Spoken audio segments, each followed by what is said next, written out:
What's going on, everybody? Welcome back to another video. Today, we're gonna be learning MySQL from beginner all the way to advanced in under 4 hours.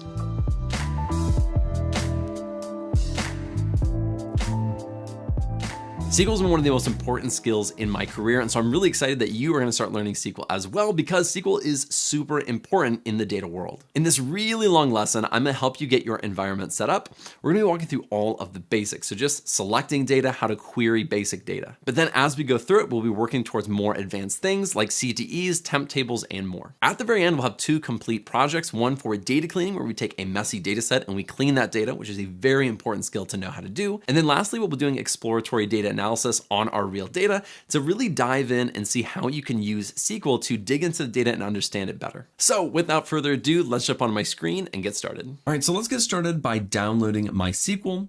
We're gonna come right over here to dev.mysql.com/downloads/installer, and I will have that link in the description so you don't have to write all of that out, but you should be seeing this page right here. Now we have to select an operating system. I'm using a Windows machine, and if you aren't, if you're using Linux or Mac or something else, it should populate it for you. But if it doesn't, just select this drop down and select your operating system. Next, we have 2 different downloads. We can install the MySQL installer community or MySQL installer web community. This one is very small, but then you actually do have to download the installer. It just gets it from the web. This one, I'm going to download the actual installer. It's larger, but this is the one I'm going to do. I'm gonna go ahead and select download. It's gonna ask me if I want to log in or create an account, and I don't. I'm gonna say no thanks, just start my download. I'm gonna save this in this desktop folder. Doesn't really matter where you save it. We're gonna save that, and it's gonna download. It should be done in just a few seconds.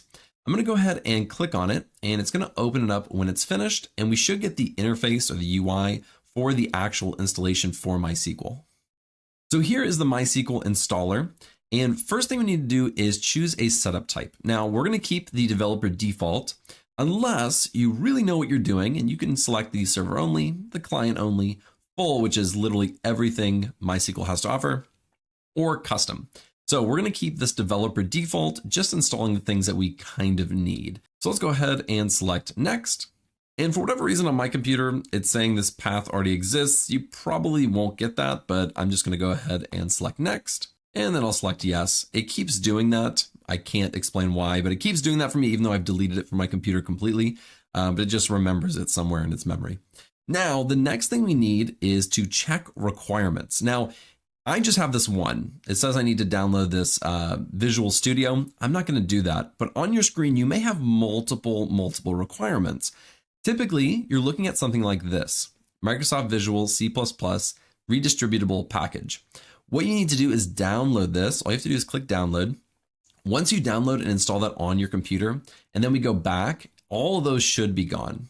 That's the one that I see the most when I'm actually working with these requirements. I had to install it myself when I got this new laptop. So go ahead and install that if you need to. But if yours looks like mine, we don't need this Visual Studio for what we're going to do. So we're going to go ahead and select next. It is giving us a prompt that we haven't satisfied all the requirements, but that's okay. We're going to go ahead and select yes as well.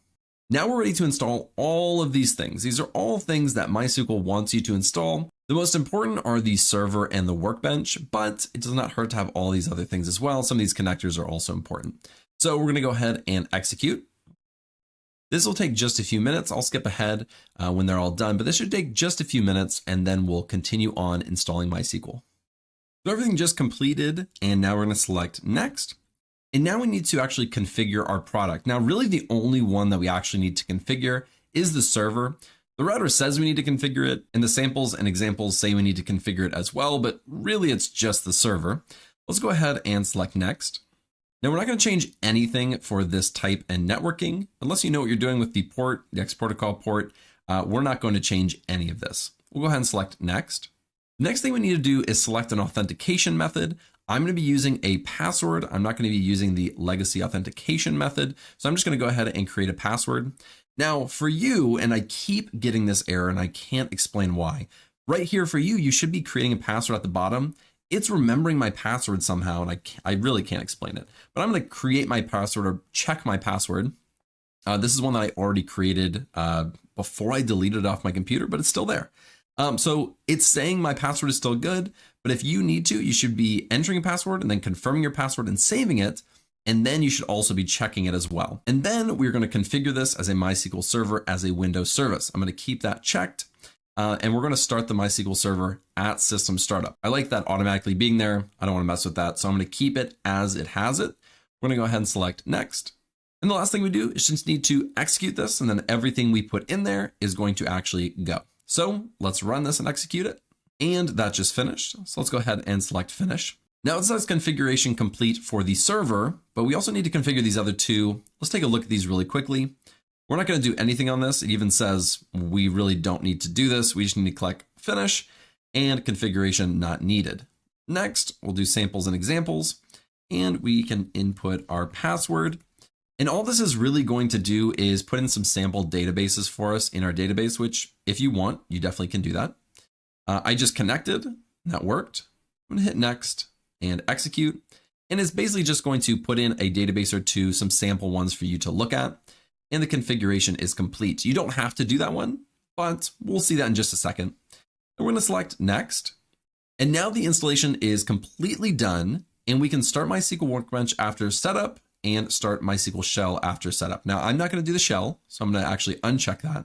And we're going to select finish. Now MySQL just popped up for us. And this is exactly what you should be seeing. Now, there's a lot of things in MySQL to learn and know how to do. We're not going to be taking a look at all of that stuff today, but in future lessons, we'll walk through a lot of these different things that kind of correlate with different lessons or things that we're working on in MySQL. The first thing that we're going to click on is right over here. This is our local instance. This is local to just our machine. It's not a connection to, some other database on the cloud or anything like that. It's just our local instance. We're going to go ahead and click on this. So this is what you should be seeing right here. This is where we're going to actually write all of our SQL code, and I'll show you all of this in just a second. But this is where we can actually create our database, and our database is going to go right over here on this left-hand side. This Silica one is actually a sample database. It has a bunch of tables and views, stored procedures, functions. It has all of these things in here if you want to go ahead and mess around with that. What we're about to do is create our own database that we're going to be using throughout this entire series, both the beginner, intermediate, and advanced. We'll use a lot of this. And sometimes we'll import some other ones for different use cases, but this will serve for most of what we're trying to do throughout this entire series. Now, what I'm going to do is I'm going to go ahead and I'm going to say, open a SQL script file in a new query tab. And right here, it opened up to a folder that I already created, this MySQL Beginner Series folder. Within it, we have this right here, the Parks and Rec create _db. Now, in order to get this, you just have to go to the GitHub and download this file. That's all you have to do. We're then going to open this file. So let's click on it. We're going to say open. And what you're now seeing is basically the query editor. This is where you can write your code. Now, we're not importing a database. We're actually creating it by running code. Now, because this is the first lesson in the beginner series, I'm going to assume that you don't know a ton about MySQL.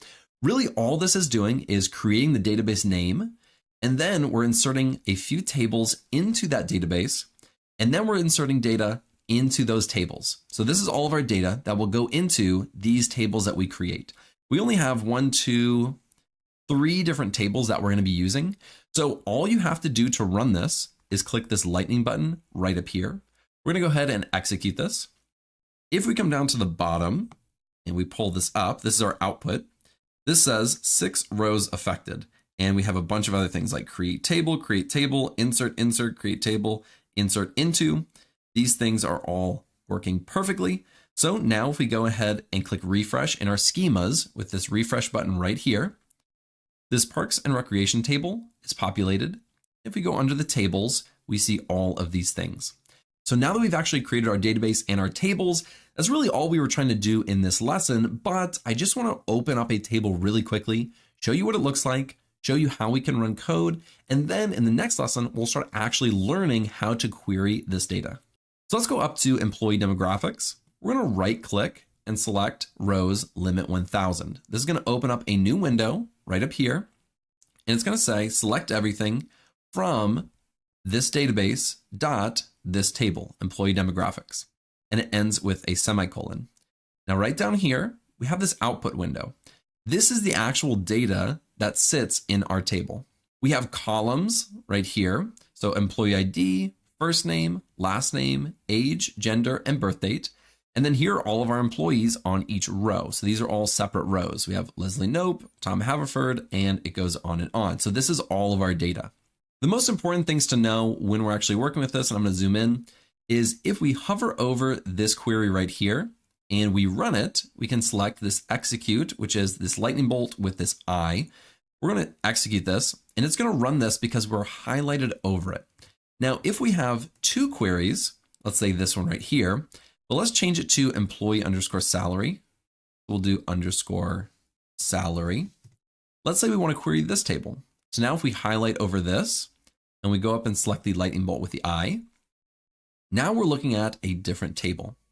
But if we select, even if we're hovering over this, if we select this button, we're going to execute everything in this editor window. So let's run this. And now you can see at the bottom, we have two outputs, the employee demographics and the employee salary. So this button is going to run everything in this editor window. Whereas if we select this lightning bolt with the I, we're doing everything that's just under where we have the cursor, where we have it highlighted. The very last thing that I want to mention is that right over here, you may have this up and you probably don't want that. We're not going to do any SQL additions in this series. You can get rid of that by clicking this button right here. Hello, everybody. In this lesson, we're going to be learning about the select statement in MySQL. The select statement is used to work with columns and specify what columns you want to see in your output. The first thing that we need to do is open up a tab or an editor window. So let's come right up here to the left-hand side, and we're going to create a new tab. And I'm going to zoom in just a little. Now, what we need to do is we need to select the actual table that we're going to be querying off of. If you remember from the very first lesson when we set everything up, we came over here and we right-clicked and did select rows limit 1000. We're not going to do that. We're going to actually write it out. So what we need to do to select that table, the employee demographics table, is we need to select everything. That's what this star means. The star means everything, all tables, all rows. Now we do have a limit on here. We have a limit to 1000 rows. So if we had a table that had 50,000 rows, this limiter would be an issue. It would still limit it to 1000 rows. We would have to change that to 2000, 5000, probably all the way up to 50,000 if we wanted to view everything. If we had, say, 1,000,000 rows, we would need to come up here and say don't limit, and it would give us 1,000,000 rows. The reason they do this is mostly to keep the processing time low. If you have 1,000,000 rows, it's going to take a long time for the output to actually appear. So let's come right back here. The next thing that we need to do is we need to say select everything. And now we need to say where we're selecting it from. So we're going to come right down here and we're going to say from. And now we need to specify what table. And we're going to say employee underscore demographics. And at the end, we need a semicolon. Now, why do we need a semicolon? This is going to tell MySQL that this is the end of this query. So if you write another one down here, which we will in just a second, it'll be able to distinguish between the two queries. We're going to go ahead and we're going to run this, and we'll just use this execute right here instead of this one. And there we have our entire table. So we were able to get our table. Now, there is one thing that is potentially wrong depending on what you're using it for. But what we didn't do is we did not specify the actual database before it. We only specified the table. And this works perfectly fine because if you look over here on this left-hand side, we have Parks and Recreation. It's in black. It's bold. That means that we're hitting off of this database. What's going to happen though, if we come down here to the sys database and we double click on it, now this database is highlighted. So now when we're selecting this table, we're trying to select this table from the sys database. Let's go ahead and try this. If you notice, we have no output. Let's come right down here and pull this up. It's going to say employee sys dot employee underscore demographics doesn't exist. So it's assuming that we're highlighting this sys database. That means we're trying to pull from that database. Now we can still have this highlighted and still select the correct database by saying parks underscore and underscore recreation. And let me spell that right. Dot. So now we're selecting everything from Parks and Recreation dot employee demographics. If we run this, we do get the correct output.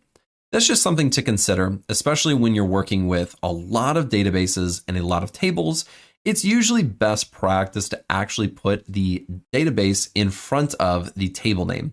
Although throughout this lesson, we probably won't be doing that every time since we're only going to be using this Parks and Recreation database. Let's go ahead and double click this. So we have this highlighted again. And let's click all of this. Let's copy all of this. We're going to come down just a little bit right here. Now, so far, we've only selected everything, but we don't have to do that. We can actually just select one column if we would like to. For example, if we got rid of that star, we say first underscore name. We're selecting the first name column from this table. If we highlight this query and we hit the execute button with the I, now we are only going to return in our output all of the first names. And we can add a lot more. Let's actually look at all these. We can separate multiple columns with a comma. So we can do first name, comma, last underscore name, and then we could do birth underscore date. So now we have 3 separate columns. Let's go ahead and run this. And now we have first name, last name, and birth date in our output. Now the way we just wrote it is all on one line. And that's perfectly acceptable because MySQL is going to read it the exact same as if we did it in a different format, as long as it's still in this order. But sometimes you'll see it like this, where it's select first name, comma, last name, comma, birth date, all on different rows. Now there's a lot of different use cases for this or reasons for this, but it typically can be easier to read. Also, if you're doing any type of functions or calculations in the select statement, it's easier to separate those out on its individual row. Now, again, we won't always be doing this, but it does help. Sometimes if you're doing that, it just makes it easier to visualize. For example, if we added the age, so let's add age in here. Let's run this. Let's say we were doing a calculation where we wanted to add, 10 years to their age. So we'll say age, and we'll actually create a new row for this or new column. We'll do age plus 10. So now we can easily see that we're doing plus 10 here. And this is another thing that you can do in the select statement, things like calculations. So if we go up here and we run this, we'll now have an age column, but we'll also have an age plus 10 column where it just adds 10 to the age. And we can at least visualize and really easily see this when we're doing these calculations. Now, something really important to know about any type of calculations, any math within MySQL is that it follows the rules of PEMDAS. Now, PEMDAS is written like this. It's PEMDES. Now, what I just did right here with this pound or this hashtag is actually create a comment. So this code isn't going to actually run, but it's just for note-taking or seeing things in your actual editor window. I'll come back to comments in just a second, but just wanted to explain what that was.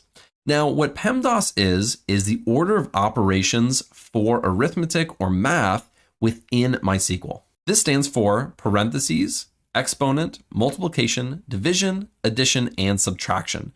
So this is the order that these calculations are going to run in the execution engine that MySQL has. So if I do age plus 10, and we'll put that all in parentheses, and then we come over here and we add times 10. So we're doing plus 10 here and then a times 10 here. What's going to actually happen is it's going to say age plus 10. So 44 plus 10 equals 54. Then we're multiplying times 10. The parentheses executes first because it comes first in this order, parentheses. Multiplication comes next because it's this one. And then anything else after that, if we did, plus 10, you could run this. And you'll notice that it still follows the logic. 10 was just added at the very end to all of these outputs. Now let's go right back up here. Let's select everything again from this table. Let's pull up this table so we can see it a little better. And let's go down because the last thing that I want to show you is something called distinct. Now, this is really, really useful and you use this a lot in MySQL. What distinct is going to do is it's going to select only the unique values within a column. Let's go ahead and copy this employee demographics, bring it right down here. Let's say select, and let's do first underscore name. So now we're just selecting the first name. Let's come right down here. There we go. So now we're selecting just the first name from this column. Now these are all unique values. So if we come right here and we say distinct, nothing should happen to this table because these are all unique values. Let's go ahead and run this.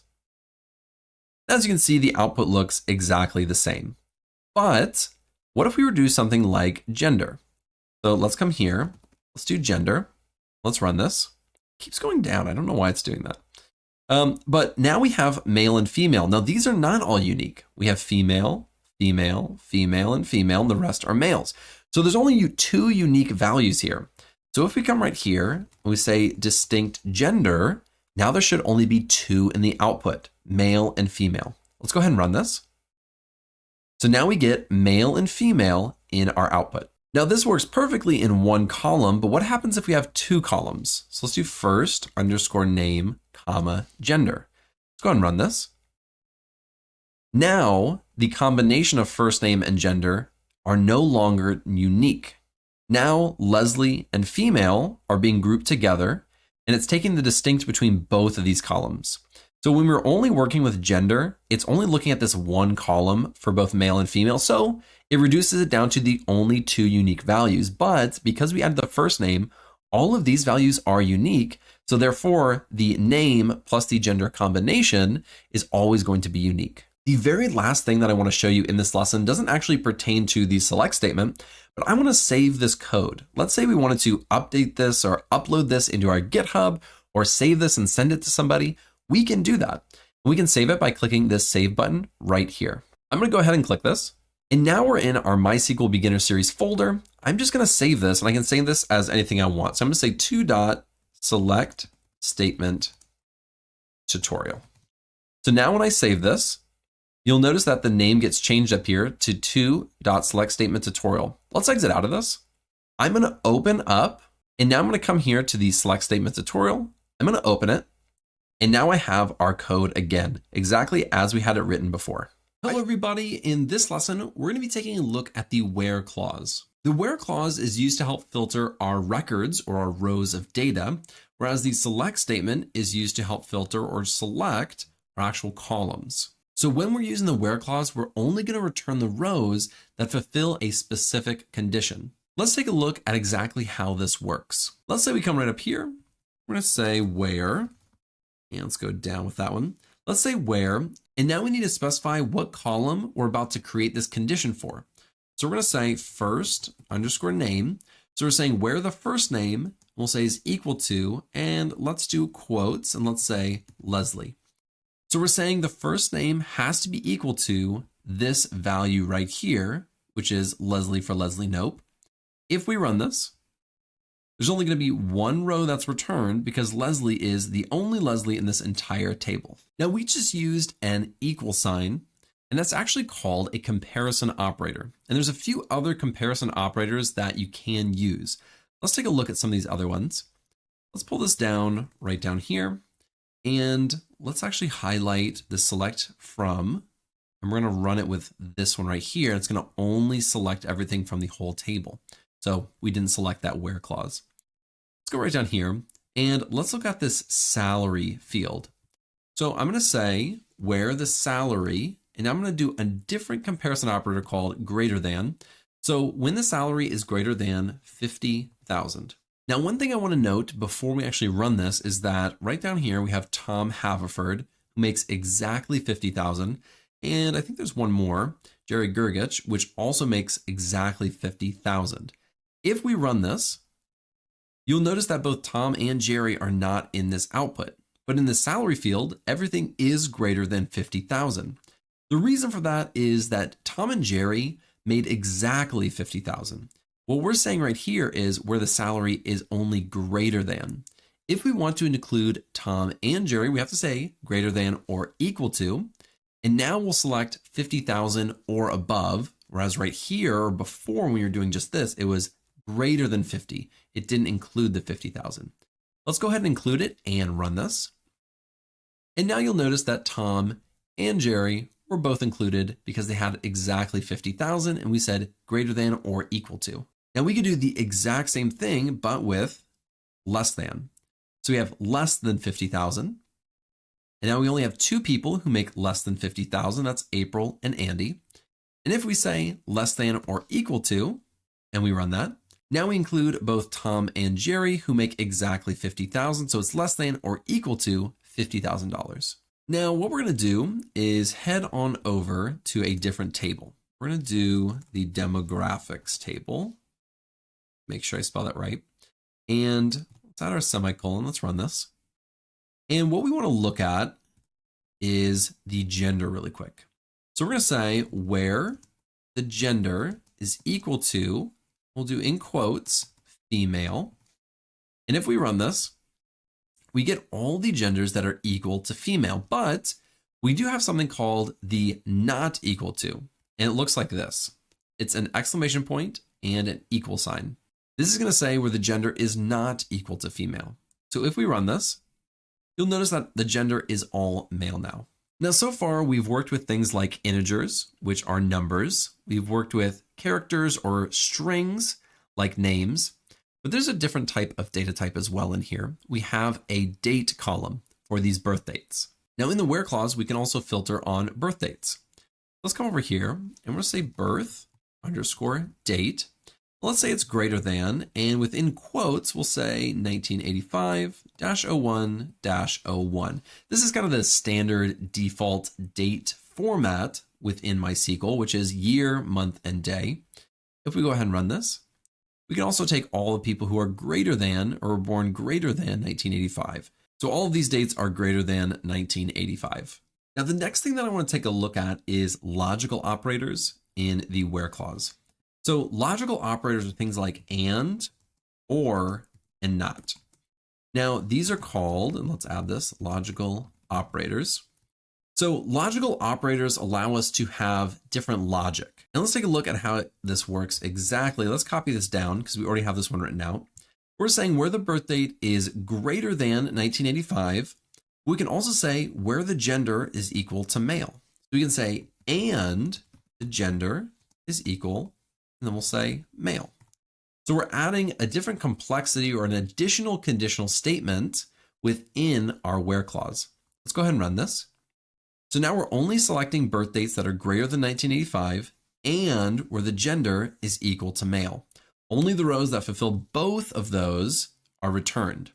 Now the and says both this and this have to be true, but we could change this. We could say or. What this means is either this one has to be true or this one has to be true in order for it to be returned. So let's go ahead and run this. You'll notice that Jerry Gergich was born much before 1985, but since he has a male gender, he is in our output. And we could also use the not operator by saying or not gender equal to male. So now what this is saying is the birth date could be greater than 1985, or it could not be equal to male, which is female. So if we look at Leslie Knope, she was born before 1985, but because she is female, she is in the output. Now, like we talked about in the last lesson, there is something called PEMDAS, and that actually applies to these logical operators as well. So if we run this entire table, let's go ahead and run this. If we're looking at this entire table, let's say we want to get someone very, very specific. Let's say we're going to do where the first underscore name is equal to Leslie and their age has to be equal to 44. That's extremely specific. And we can actually just do it like this. We don't need quotes for integers. We could just do the number if we'd like to. This is very specific. This is only one person. But if we put this in parentheses, we can add an or over here. We could say, or the age is greater than, let's just do 55. Let's go ahead and run this and then we'll take a look at it. So within these parentheses, we have an and operator. What that means is both this condition has to be met and this condition has to be met. And that's only one person, that's Leslie Knope. But then outside of these parentheses, we have another conditional statement, or the age is greater than 55. So what we're saying within these parentheses is that this is an isolated conditional statement. Within these parentheses, if this is true, then in our output, it'll be returned. But then we have an or condition, which says, or someone with the age of greater than 55 can also be in the output. So these parentheses can be really helpful when you're actually using it in the where clause with these and, ors, and nots. Now I want to take a look at just one more thing. And let's bring this down here. And let's get rid of this entire thing. Now, the last thing that we're going to take a look at is a like statement.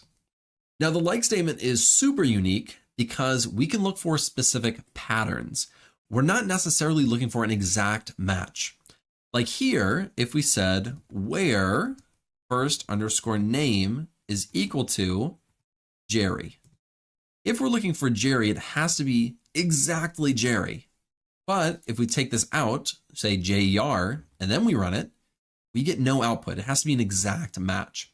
But here's where the like statement comes in, because we can actually say like JER, and we can add two special sequences or special characters within our like statement.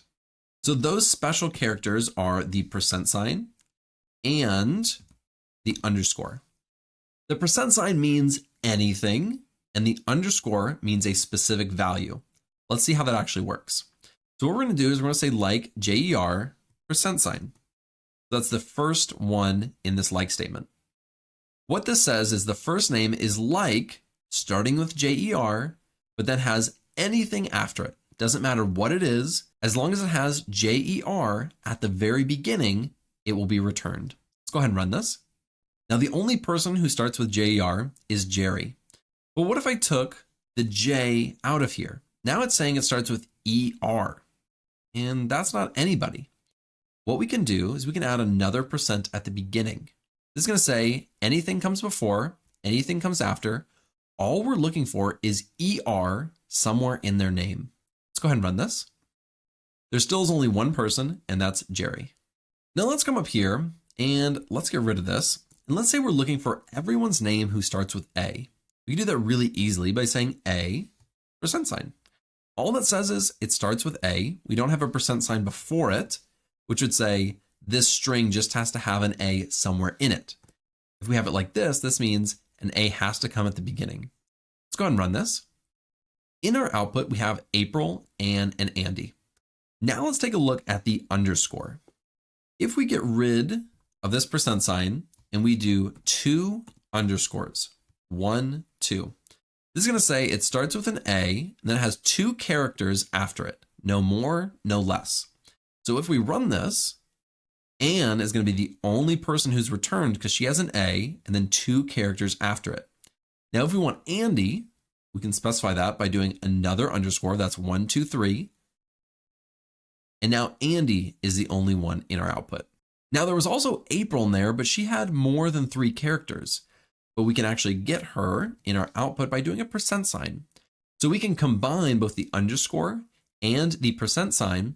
And this is going to say it starts with an A, has 1, 2, 3 characters, and then it can have anything after that. So it just has to have at least an A and have 1, 2, 3 characters after it. So let's run it. Now you can see April comes into here because she does have A. The P, R, and I are the 3 next characters, but then we have a % that allows that L to be in the output as well. Now we don't just have to do this with strings or text like April and Andy. We could also do this with birth dates. For example, Andy's birth date is 1989. We could say where the birth underscore date is like, let's say we want to look at everyone who is 1989 or born in 1989. Let's go ahead and run this. And Andy's the only person born in 1989, but again, we looked at the year at the very beginning. So that is how the like statement works. It looks for a specific sequence within that column that you can search for. So it doesn't have to be an exact match, as long as it has that specified sequence that you've put in there anywhere within that cell or that column. So hello everybody, in this lesson, we're going to be taking a look at group by and order by in MySQL. Now, when you use the group by clause in MySQL, it's going to group together rows that have the same values in the specified column or columns that you're actually grouping on. Once you group those rows together, you can run something called an aggregate function on those rows. Let's see how this actually works. Let's go ahead and copy this right here. We'll bring that down. And let me go back up one. Let's go ahead and write gender right here.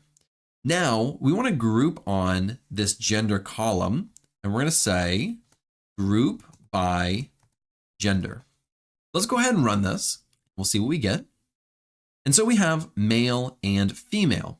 Now we could get the exact same output by saying select distinct gender from this table. What is group by doing that the gender actually isn't doing? Well, it's actually rolling up all of these values into these rows. So later when we run aggregate functions like average, min, max, we'll do it based off of these rows, and all those rows are rolled up into these two rows. And we'll see that in a little bit. Now, what if I was to come up here and in this demographics, we have a first underscore name. What would happen if I'm selecting the first name, but I'm grouping by the gender? Let's go ahead and run this. If we come right down here, we pull this up, you can see that the select list is not in group by clause and contains non-aggregated columns. What this means is that when you are selecting a column, if it's not an aggregated column, like say average of something, if we're not using the aggregate functions in the select statement, it has to be in the group by. These have to match. So this gender has to match this group by if we're not performing an aggregate function on it. Let's go ahead and run this. And now it works properly. Now let's go back up. Let's run this query because I want to select everything again. Well, let's say we wanted to take a look at the average ages for gender. So what we're going to do is we're selecting gender. We're also grouping by gender. But what we're going to do is add a comma, and we'll say the average, that's AVG, that stands for average. And then we're going to put in here age. So now this right here is an aggregate function. This does not need to go in the group by. We're just grouping on the gender, and then we're performing this aggregate function or kind of a calculation based off of those grouped rows for gender. So let's go ahead and run this and take a look at the output. So what this is telling me is that for the males, all of the male rows that were grouped, the average age is 41 point, let's say 3. And for female, the average age is 38.5. So super quickly, you can tell that the average age of females is lower than the average age of males. Now we'll take a look at aggregate functions more in just a little bit. Let's actually go to a different table. Let's come right down here. We're going to go to the salary table and just select everything for now. Let's go ahead and run this. Now, what we're going to actually be grouping on is this occupation right here. Now, there's a lot of unique values. It's not as distinct as the gender, which only had 2 values. You'll notice we do have a few that are the same. We have ones like office manager. So when we come up here, we're going to say occupation. And of course, we need to group by the occupation as well. Now let's run this. You'll notice that office manager only has 1 row. Let's say we also want to group on the salary. Let's say salary. Now we can group on multiple. So we're going to say salary like this. So we're grouping on the occupation as well as the salary. Now let's run this. You'll notice that we have 2 rows for office manager now. This is because this salary and this salary for those 2 employees are different. We have 50,000 and 60,000. For this, I just wanted to demonstrate that if these had both been 50,000, there would only be 1 row, office manager 50,000. But because this is a unique value, different than 50,000, they have their own individual rows, which we would then perform our aggregate calculations on. Let's go ahead and get rid of that because we will not be using that anymore. I just wanted to demonstrate it really quickly. So before we were looking at gender and average age, and we were also grouping on the gender.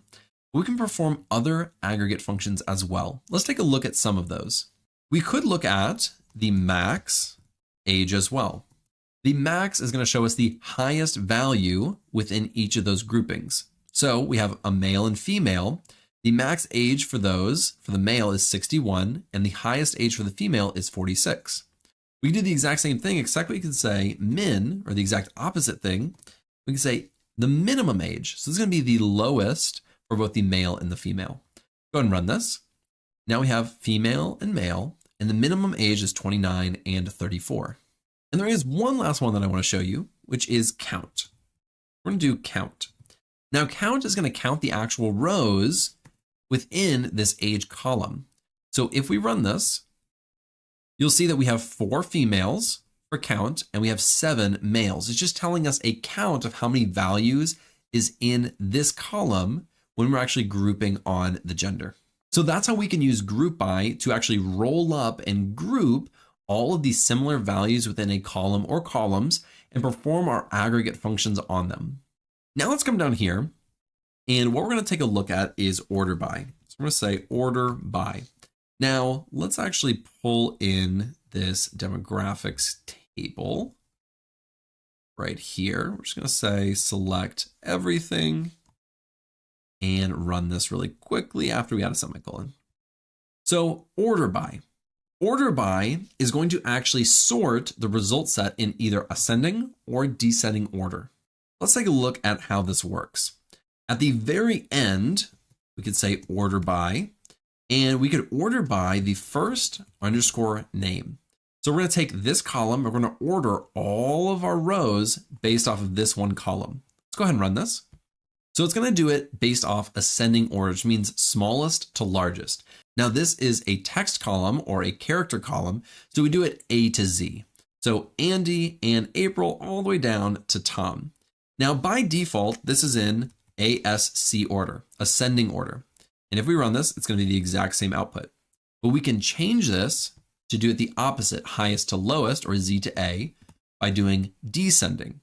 So now if we run this, you'll see that it goes Tom all the way down to Andy.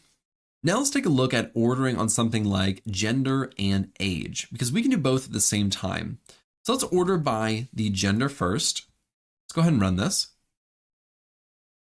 And you'll see that all the females are grouped together and then all the males are grouped together because that's just the order in which it is. But we can do an additional column. We could also do it based off of the age. Let's go ahead and run this. So now within the female, since that came first in our order by, we're ordering by the gender, and then we're also ordering by the age after we've ordered by the gender. So now it's 29 all the way up to 46, and then 34 for males all the way up to 61. Now we can change this just for the age. Let's say we want to do age descending. So gender will stay the same in ascending order, but now age will be in descending order. Let's go ahead and run this. Now, female and male stayed the same, but now it starts at the highest down to the lowest. Now, this is something that I would absolutely do in real life, except sometimes you can make mistakes and sometimes you do the wrong column first. Let's do age, and then we'll do gender. Now, if we run this, the gender is not going to be used at all. And this is because there are no unique values that are going to be on the same row. So notice all of these values are completely unique. So the gender never is actually used to order anything on, because if there were things like 34, 34, 34, 34, these would be ordered based off of the gender. But since there's no unique fields, this is really pretty useless. That's why the order of the order by, or the columns that you place in the order by, are actually quite important. Now, the last thing that I want to show you, and I'll just go back to gender and age, is that you don't actually have to use the column names. We can use the column positions. Now, I will preface this by saying I don't recommend doing this, but I sometimes do it in shorthand for just a quick query if I know the column position and I don't want to write out the whole name. So sometimes I do it, although it's not best practice. But let's take a look at it. So gender is the 1, 2, 3, 4, 5th column. I'm going to replace this with 5, and age is the 1, 2, 3, 4 column. So these are the positions of the fields, but not the names of them. If we run it, we're going to get the exact same output because these represent these columns appropriately. But again, I just don't recommend it. It's kind of a slippery slope that I've fallen down myself many times.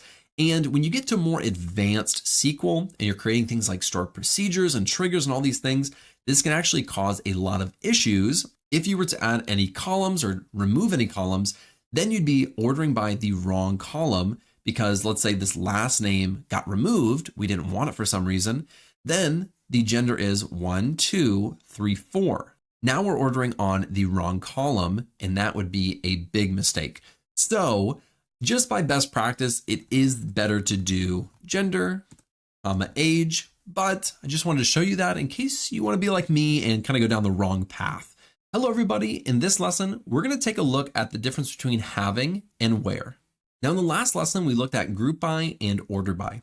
The most obvious thing to do would be to come right here and say where, and we're going to say this column, which is actually named this, we'll say where the average age, let's say is greater than 40, which would only be the males. So let's go ahead and run this. And as you can see, we're not getting any output. Let's bring this up and take a look at the error. It says invalid use of the group by function. What's actually happening is something to do with this group by gender right here. When we're selecting gender and then we're performing an aggregate function, this occurs only after the group by actually groups those rows together. So when we're trying to filter based off of this column right here of average age, it really hasn't been created yet because this group by hasn't happened. That's where the having clause comes into play. So let's go ahead, and what we're going to do is we're going to get rid of this. We're going to come right down here, and instead of where, we're going to say having. Now, having was specifically created for this exact example. It comes right after group by, and after group by, we can filter based off of these aggregate functions. So now if we run this, we're going to get an output that only has where the average age is greater than 40. Now let's take a look at just one more example, and I'm going to show you how you can use both in one query. So instead of demographics, let's look at the salary table and let's run it. Now, in this salary table, we have this occupation, and remember, we have this office manager that happens twice. And this is going to be our main example. So we're going to say occupation, and then we'll say the average salary. Now we'll need to come down here and we'll say group by. Now we're going to say occupation. So this should look pretty similar because right here we have our office manager, and one of the office managers made 50. One of the office managers made 60, so the average is 55,000.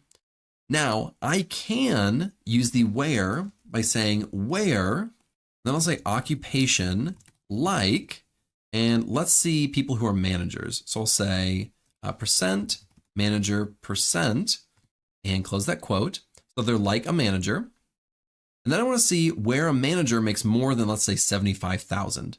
So I won't actually say where, I'm going to say having an average salary, and I need to add a space there, having an average salary greater than, let's say, 75,000. And let's run this. So now I filtered at the row level right here in the where clause, but then down here, I filtered at the aggregate function level. This having is only going to work for aggregated functions after the group by actually runs. So that is the difference between the having clause and the where clause. The where clause you're most likely going to use a lot more, but if you do want to filter on those aggregated function columns, you have to use the having clause. Hello everybody, in this lesson, we're going to be taking a look at limit and aliasing. Limit is just going to specify how many rows you want in your output. If we take this table, for example, if we come right here and we say limit, let's do 3. If we run this, it's only going to take the top 3 that we have. Let's go ahead and run this. As you can see, we have employee 1, 3, and 4, Leslie, Tom, and April. Now this seems super straightforward, really, really easy, but it can be combined with order by to actually be really powerful. For example, let's say we wanted to take the 3 oldest employees. All we'd have to do is come right under here, and we say order by, and we'll order by the age in descending order. So we're going to order on age descending, and then it's going to take the top 3. So if we run this, and very quickly, we have the top 3 oldest people in this table. Now there is one additional parameter that we can use in limit, and all we have to do to access it is have a comma here. Now what this is going to do, and I'll put a 1 here. What this is going to do is it's now going to say, we're going to start at position 3, and then we're going to go 1 row after it. Now I actually want to take one of these people. So let's start at position 2 and select the next one after it, which should be Leslie Knope. So we're going to start at position 2, and we're going to select the 1 right after it. So we're going to start at position 2, and then 1 means we're taking the next 1 row. Let's go ahead and run this. And as you can see, we got Leslie Knope in our output. Now let's come right down here. We are going to now look at aliasing. Now aliasing is just a way to change the name of the column for the most part. And it can also be used in joins, but we're going to take a look at joins or aliasing joins in the intermediate series. In a previous lesson, we looked at a group by that looked like this. We selected gender, then we said from I believe it was employee underscore demographics. Then we say group by gender. And we also had the average, and I think it was age. There we go. And we'll add our semicolon. Let's go ahead and run this. In our output, we have gender as our gender column, the same as the column name, but then average age is average age. And so if we want to actually do something like a having, where we say having the average age, let's say greater than 40, like we had it, we have to actually use this aggregate function in our having clause. And we don't want to always have to do that. We can actually change the name of this column and subsequently use it throughout our query with that aliased name. So I'm going to say as, and that's the keyword to actually change it. We'll say as, and we'll do average underscore age. So now we've changed this name to average underscore age, and we can come down here to having and say having the average age greater than 40. And when we run this, it works perfectly. And you'll notice that the name of the column was actually changed. Now, this as isn't actually 100% needed. It's kind of implied. Even if we get rid of it, it's implied there's like this as in there somewhere. But we don't have to have it. If we took it out and ran it like this, it would still work exactly the same. Hello, everybody. In this lesson, we're going to be taking a look at joins. Joins allow you to combine two tables or more together if they have a common column. That doesn't mean the column name has to be the exact same, but at least the data within it are similar that you can use. There are several joins that we're going to look at today, like inner joins, outer joins, and self joins. These are the two tables that we'll be working with the most throughout this lesson. We have the employee demographics table, as well as the employee salary table. Now within the employee demographics table, we do have this employee ID column. And if we look at the employee salary, we also have the employee ID column. So in this instance, the column name is actually the exact same. And of course, the data inside of it is also very similar. So let's start by writing out an inner join. This is probably one of the most common joins, one of the most simple joins as well. An inner join is going to return rows that are the same in both columns from both tables. So let's see how we can actually write out this join. Let's come right down here and let's copy this. This will be the first table that we start with, and then we'll join this salary table onto this demographics table. So what we need to do is we need to come right here and we need to say join. Now by default, join represents an inner join, although we can write inner join here to make it more explicitly writing out inner join. Then we're going to come up here and we're going to say employee salary. So we're selecting everything from the employee demographics and we're doing an inner join on the employee salary. Now we have to tell MySQL exactly what columns we're supposed to be joining on. I'm going to hit enter and I'm going to hit tab. Now you don't have to hit tab. It just looks more code-like and it's easier to read, and that's how I've done it for other programming languages as well. So that's how I'm going to show you how to do it. What we need to do is say on. Now this keyword is going to allow us to say we're joining the demographics table to the salary table based on these two columns. So from the demographics table, we're doing the employee underscore ID is equal to, and then in the salary table, it's also the employee ID. Let's do employee, and you spell it right, employee underscore ID. Now, if we try to run this, and let's do this, we're going to get an error. And let's bring this up. It's going to say column employee ID on the end clause is ambiguous. Now, what does it mean ambiguous? That means that it doesn't know what table this employee ID is from. Is it from the employee demographics table? Is it from the employee salary table? We don't know because it's ambiguous. Now, what we can do is we can specify it by saying employee demographics dot employee ID, and then employee salary dot employee ID. Now, if we run this, we're going to get the output that we're looking for. And let's take a look at this real quick. Let me bring this up. So we're pulling everything from the employee demographics, that's right here, all the way through the birth date. Then we're pulling the employee salary table. That's the employee ID all the way, let's scroll over, through the department ID. So we're basically pulling in all of the rows or all of the columns from both tables, but we're not pulling in all of the rows. Remember, an inner join is only going to bring over the rows that have the same values in both columns that we're tying on. So in this employee ID, we're missing number 2 Are we missing any other ones? No, we're only missing number 2. Let's go back up and I'm going to run both of these tables and we're going to take a look. So let's run this. So you'll notice in the employee salary table, we have a number 2 right here, and that's Ron Swanson. But in the employee demographics table, we don't have that. I believe that Ron Swanson did this so that Leslie Knope would not know when his birth date was because he didn't want to bring that information. I think that makes the most sense, although Ron was not willing to give a comment on that. Now, if we run this again, you'll notice that 2 is not in there. Since 2 is not in the employee demographics table, the employee ID 2 is not going to be populated or brought over into this output from the employee salary table. Now, really quickly, this is honestly giving me some anxiety because this is so incredibly long. Something that I mentioned in the beginner's series is that you can use something called aliasing when using joins, and that's really helpful. This is what I mean.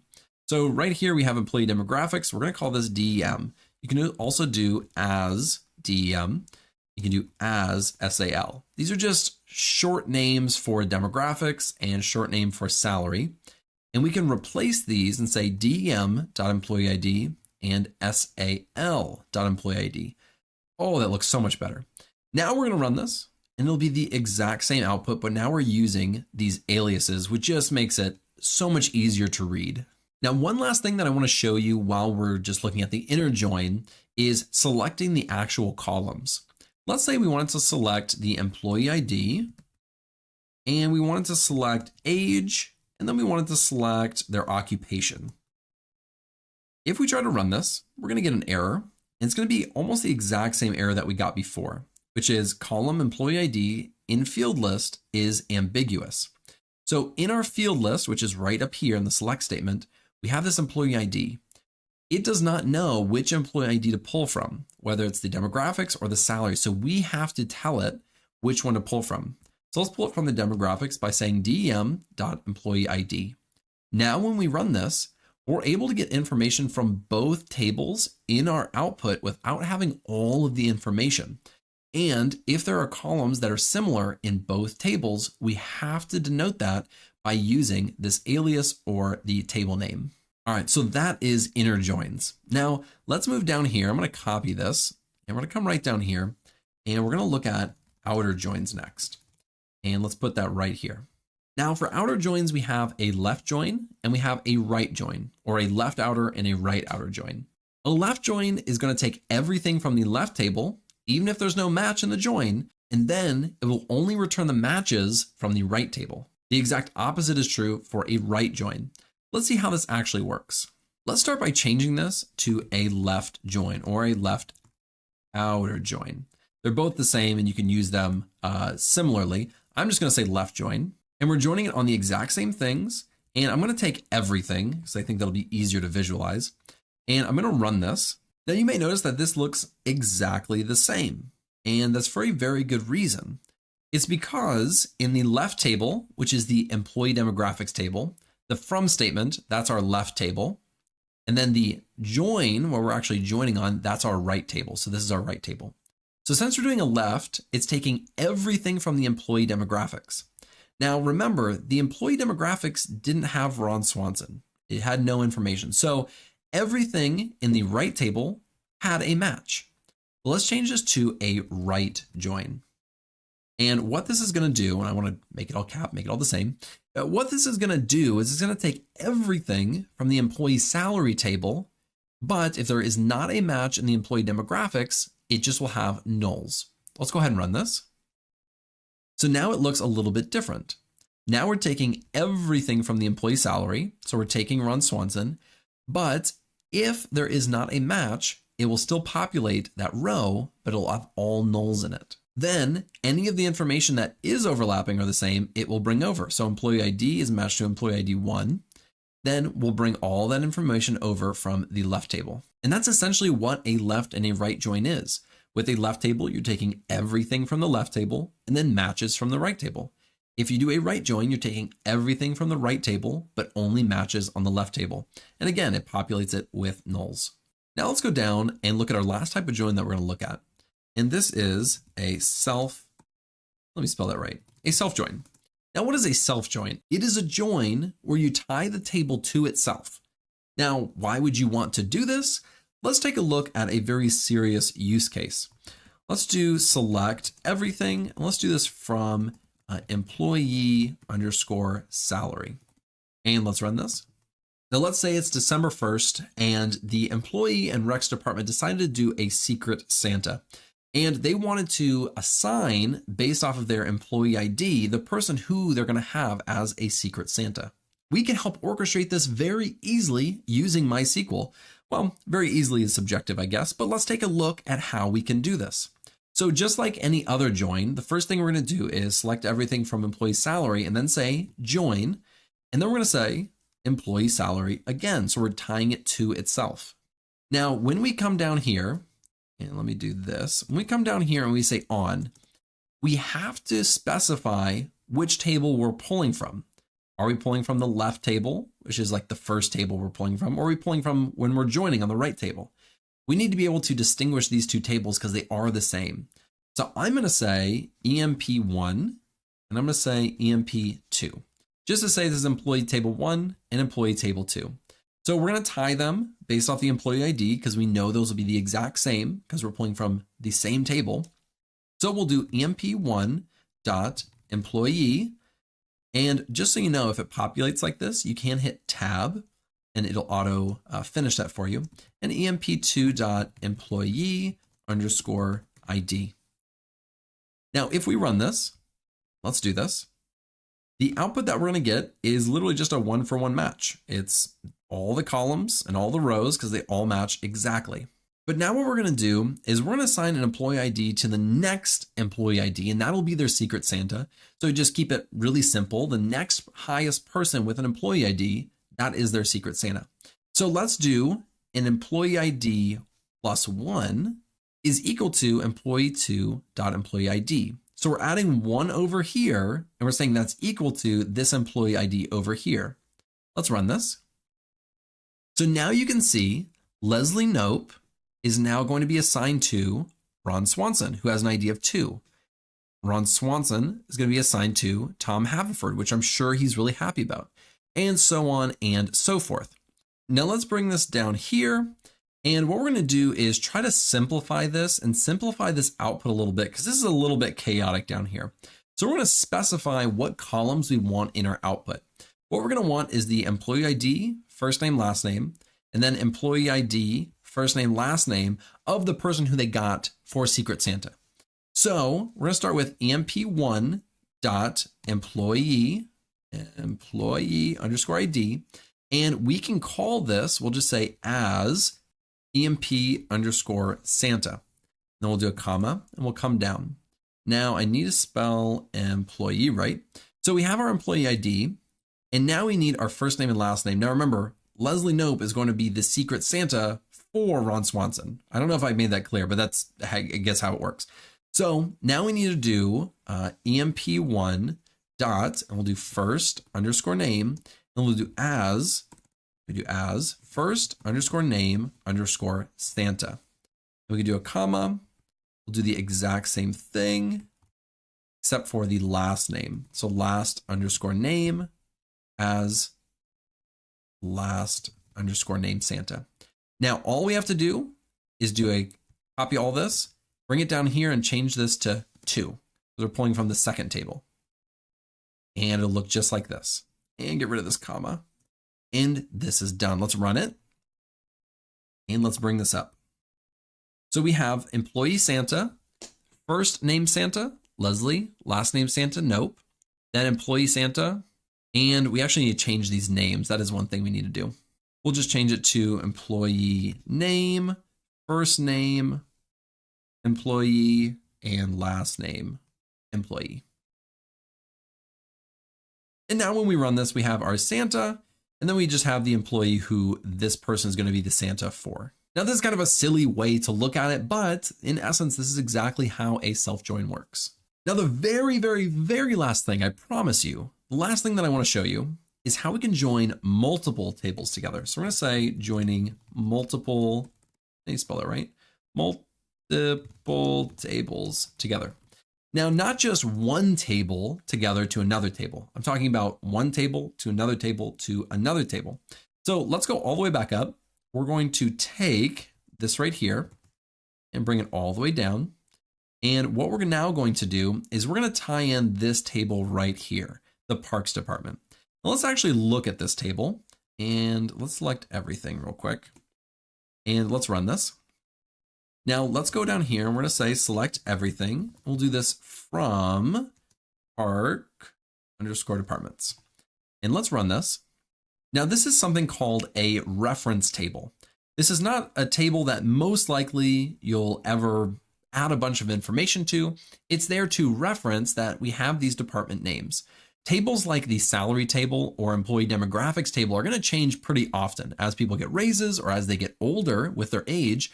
Those are going to be updated fairly often, whereas this Parks Department table is just there for reference. Now, if we look down here in the columns, we have a department ID, then we have a department name. So we have the ID and the name of that ID. If we run our join and we scroll all the way to the right, you'll notice we have a DEPT ID. This stands for department ID. That's in the salary table. So what we want to do is join this department ID to the department ID from the Parks and Rec. So what we can do is we're going to say inner join, and now we're going to join. Let's scroll down just a hair. There we go. Now we're going to take this and do it off this. So we're going to call this PD for short. And we're going to say we're joining it on. Now, we cannot join this Parks Department to the employee demographics table. Why is that? Well, the employee demographics table only has employee ID all the way through birth date. There's no common column that we can tie to this Parks Department. The only table that has a common column is this department ID in the salary table. So what we need to do is actually take sal. So we'll say SAL dot, and then we're going to say DEP, then we'll say department ID is equal to the PD dot, and we need to take the department ID.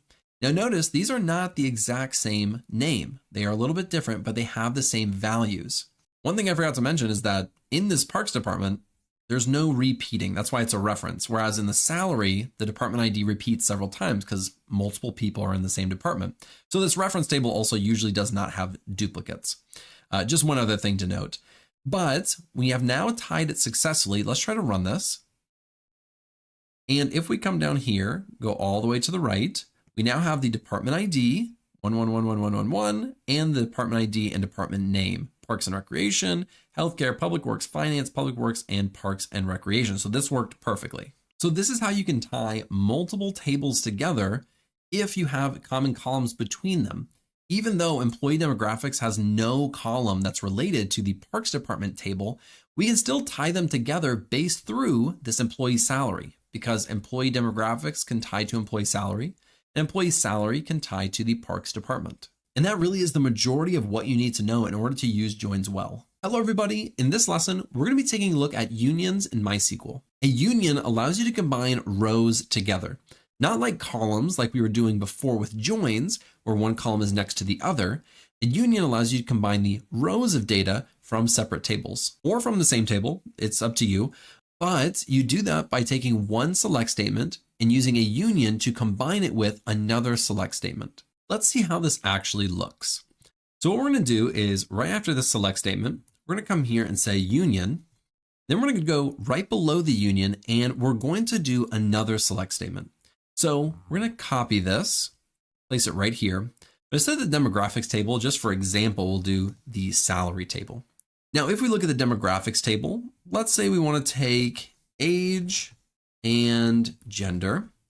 And let's go and take a look really quickly at the salary table. And let's say we want to take a first name and last name. We'll do first underscore name and last underscore name. Now let's go ahead and run this and see what it looks like. And let's pull this up. So as you can see, we have age and gender. That's from the very first select statement. And that's also the column names. But then we have all of the data for the age and gender. And then below, if we move this over a little bit, we have the last name and first name from the employee salary table. It's just down here. Now, what I just demonstrated is that this doesn't always work for everything. You can't just combine random data together because this is bad data. We shouldn't have age and gender mixed with first name and last name. Really, when you're using this, you need to keep the data the same. So for us, we should take the first, and I'll actually just copy this, the first and last name from the employee demographics as well. And let's run this. And now we have all the names from all of the tables. Now, you may be thinking, where'd all the other data go? Before we had a lot of rows, but now we only have a unique row for each one. Well, by default, this is actually a union distinct. And if you remember, distinct is only going to take unique values. So when we're doing this, union is going to remove all the duplicates. And the first name and last name from salary overlaps a lot with the employee demographics table. So when we ran this, the only one that's actually somewhat unique to one table is that in the employee salary table, we have Ron Swanson, whereas we don't have that in the employee demographics. Now, if we wanted to show all of them without the distinct, there is something called a union all.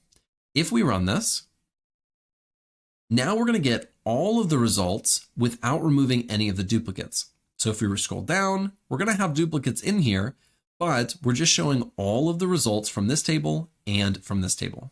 Now that we know how to actually use a union, let's look at a use case. So let's go right down here and let's copy this. Why not? And let's put it right down here. Now, let's say in the employee demographics, we wanted to take the first name and last name where the age is greater than 50. And let's run this. So there's only one person, but let's label them. Let's add a label. We're going to say comma old. So this person is old. And if we run this, it says first name, last name, and old. And we can even call this as label. And if we run this, the label is old. So Jerry Gergich is the only old person in this demographics table. Now, why are we doing this? Well, the Parks Department is trying to cut their budget a little bit. They want to identify older employees that they can push out. And they also want to identify high paid employees who they can reduce their pay or push them out to save money. So we just identified someone who's older who we're going to want to try to push out. But let's in the same output find people who are also highly paid. So now we can come down here, we can say union, and let's do this like this. I need to spell this right. All right, union.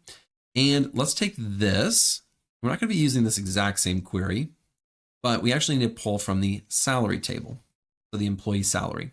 So we also want the first name and last name, but let's say where their salary is greater than, let's say 70,000, because that's a lot of money. If you're making more than 70, for sure the Parks Department is going to try to get rid of you. But for the label, we're going to change it to a highly paid employee. Now let's go ahead and run this. So now we have Leslie Knope and Chris Traeger. They're both labeled as highly paid employees. Now, 50 I think is just a little too low. If I'm being completely honest, I think we need to change this and we should do a union and then add another select statement. Let's bring this down. I think the 50 is too low. Let's change it to 40. And let's add one more thing. Let's say, and the gender is equal to male. And then we'll go down here and say where the gender is equal to female. Because we want to separate this out. So we want to know who's the old man. Oh, that's actually old lady. This is the female one. And for up here where it's male, we'll say old man. So we have 3 different select statements using 2 separate unions. We're selecting the first name and the last name in all of them, keeping the data consistent. And then in our third column, we're labeling it either old man, old lady, or highly paid employee. Let's go ahead and run this. And let's look at our output. Now, you may notice something really quickly, that Chris Traeger and Leslie Knope are an old man and an old lady, and Leslie Knope and Chris Traeger are both highly paid employees. So these people meet multiple criteria. So let's actually order by, and then we'll do first underscore name, comma last underscore name, because we want to order by these to see. So let's run. And now we can easily see that Chris Traeger is both of these. Donna is just an old lady. Jerry's just an old man, and Leslie is both an old lady and a highly paid employee. So now we can send this to whoever we need to send it to make sure that these people get looked at first so that our job is still secure. The job market is tough these days. You got to do what you got to do. So that is how we use union. And let's just take one more look at it. There we go. So this is how we can use unions. It's kind of a real use case. I've done something very similar to this in my real job, but this is just an example of how you can have multiple select statements all combined or combining the rows using a union. Hello everybody, in this lesson, we're going to be taking a look at string functions. Now, string functions are built-in functions within MySQL that will help us use strings and work with strings differently. Now, we're going to look at a ton of different ones. They all have different use cases, but I'll try to walk through some of those as we go along, but we'll look at a lot of different string functions in this lesson. We'll start off with one that's really simple. This one is called length. So if we select, and then we say length, and let's say we put in, and I don't know why it's popping up like that. Let's say we put in something like sky or skyfall or really anything. If we run this, it's going to give us the length of how long this string is. So if I come down here and we say select everything from employee underscore demographics, and let's add a semicolon here. And let's run this one right down. Now, what we can do is we can look at how long each person's name is. What we can do is just take the first name, but then we'll also do the length of the first underscore name. So if we run this, now we get Leslie, Tom, Jerry, Donna, and it gives us the length of their name. If we wanted to, we could even order by this. So we could do order by, and we could just do 2 for now. And we can order by the length from the shortest name all the way to the longest name. Now, one use case that I've used length for in my actual job was when I was working with phone numbers. I wanted to make sure that they were exactly 10 characters long. Otherwise, something went wrong somewhere in the data cleaning process. So I would go and look at the length and I would make sure they're all 10. If any were above 10, I would go and specifically look at those and try to clean those and fix those up. Now let's go on to the next one. And these next ones are pretty simple ones. At least I think they're fairly simple. We're going to look at upper first, and it's doing the same thing as the other one. We'll do upper, and let's say we're going to do sky. If we select upper sky, it's going to give us an all uppercase. Or we can copy this and we can do lower. So now let me add semicolons, otherwise it's going to drive me crazy. Let's try this lower now. It's going to do all lower, even if I make it all capital. So if I say all capital sky, it's going to make it all lower. So if we come back up, let's copy this. And instead of doing the length, now we'll do upper. Let's go ahead and select this.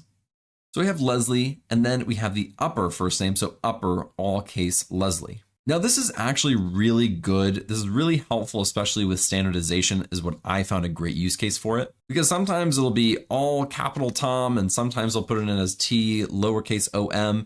And just making them all uppercase or all lowercase can help correct those really simple standardization issues within a single column. The next one that we're going to look at is trim. Now there's multiple trims. We have trim, left trim, and right trim. Trim is basically going to take the white space on the front or the end and get rid of it, which is really, really helpful. So what we're going to do is we're going to come right here. We're going to say select, and we'll start off with trim. And let me add a semicolon every time. So then we'll do trim. And for our actual string, we'll do something a little bit odd. We'll do some spaces, and then we'll do sky, and then we'll add some spaces. Now let's run this. Add our semicolon. That's going to be the end of me in this lesson, just adding semicolons. Now it fixes it completely. Now, what if we don't add sky at all? We'll just keep it like this. Well, you can see that there's spaces before and there's spaces after, but that's what trim does. Trim gets rid of the leading and the trailing white spaces. Now, if we come up here and we just do the left trim, it's only going to remove from the left-hand side. So we're only getting rid of the left-hand side white spaces. This right-hand side, as you can see, is really long. It's still there. And if we do R trim, we go ahead and run this one. It gets rid of the white space on this side, but it doesn't get rid of the left space on this side. Now let's keep going. We have a lot to cover still. We're going to move on to what I think is probably my most favorite string function, if I'm allowed to have a favorite string function, and that's substring. But I'm going to kind of work us into substring a little bit by looking at two smaller functions, which is left and right. So let's select everything, and we'll do that from the employee demographics again. It's at our semicolon. Now I'm going to run this. Now I want to get the first name, and I'm going to do left of the first underscore name, just like this. Now, when you're using this, is actually going to be an error. Let's see if I highlight over this, if it'll tell me what the error is. It says the parentheses is not a valid position. They're expecting something else. And basically what they're telling us is that this is not how it should be written. We're looking for a different value. And that different value is actually a number. We're going to do comma, and let's do 4. That's what it was looking for. It didn't want this at the end. It needed this comma 4. And what we're actually specifying is how many characters from the left-hand side do we want to select. So we're selecting the first name, and we're going from the left 4 characters. Let's go ahead and run this. And so we have Leslie, Tom, April, all the way down. You can see that there's only 4 characters in each one. So someone like Chris, the S is no longer going to be there because we're only looking at the first 4 characters. Now we can do the exact same thing.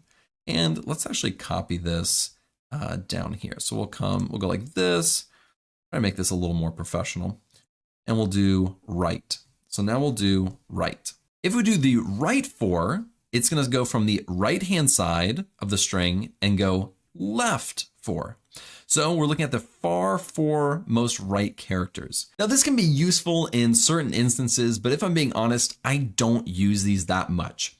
For the most part, I'm pretty addicted to using substrings. I love substrings. I think they're fantastic. And let's look at substrings like this. So a substring is going to allow us to do a few different things. Let's do first underscore name. The second thing that we put within this function is the position that we want to start at. So let's say we want to start at the 3rd position, and then we specify how many characters we want to go. So with this, we specified 4, but let's just do 2. So now we're going to the 3rd position, and we're going over to the right 2 characters. Let's go ahead and run this. So with Leslie, we get SL. So we go 1, 2, and 3. We start at the 3rd position, and then we take 2 characters, the S and the L. I have found this one to be extremely, extremely useful. Let's take this for example. Let's do comma. Let's do birth underscore date. And let's run this. I'm keeping everything in here, although it might be a bit much. But let's say we have this birth date, and this middle column is the month. And we're running some, query. We want to find the month that everyone is born. So we can do that very easily using substring. And we wouldn't have been able to do this very easily using left or right. So now we're going to take this birth date and we're going to use this substring, and we want to select these middle characters. So what we need to do, since it's all standardized, we do 1, 2, 3, 4, 5, 6. We start at position 6, and we want to select 1 and 2. Let's go ahead and run this. And now we've pulled out all of the months. So we can say as birth underscore month. And now we could save that, put it into a temp table, add it as a new column in our table, whatever we want to do. But now we have this information that we desperately, desperately wanted to know. So that is left, right, and substring. Again, substring it's fantastic.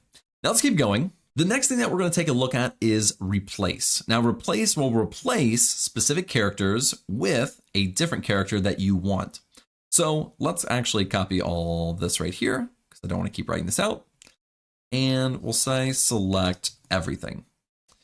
Now what we're going to do is we're going to take the first underscore name, and then we're going to say replace, and then we'll also do the first underscore name, but we can specify what we want to replace and then what we want to replace it with. So we have 2 more parameters that we need to put in this function. So let's say A, and let's replace it with a Z. Let's just see what that does. Let's go ahead and run this. And so now when we see the letter A, and we are specifying a lowercase a, like Mark, that is replaced with a Z. So that's really all replace does. It specifies what you want to replace and then what you're going to replace it with. Now let's take a look at the next one. And we're going to take a look at a function called locate. So if I say select and let's do locate, I'm going to give it a string. I'll say Alexander, that's my name. And I'm going to specify what I'm looking for. So let's close this parentheses. The string that we're actually looking for comes first. So what we're going to do is I'm looking for the letter X in my name. So we'll do X and Alexander. Let's go ahead and run this. And it tells us that it is in position 4. So we have 1, 2, 3, and 4. That's where our position is. That's where it locates that sequence that we're looking for. Now, if we pull this down here, place this right here, and we'll change this locate. Now, let's say we're still looking at the first name, but we want to locate people that have an AN like this in their name. Let's go ahead and run this.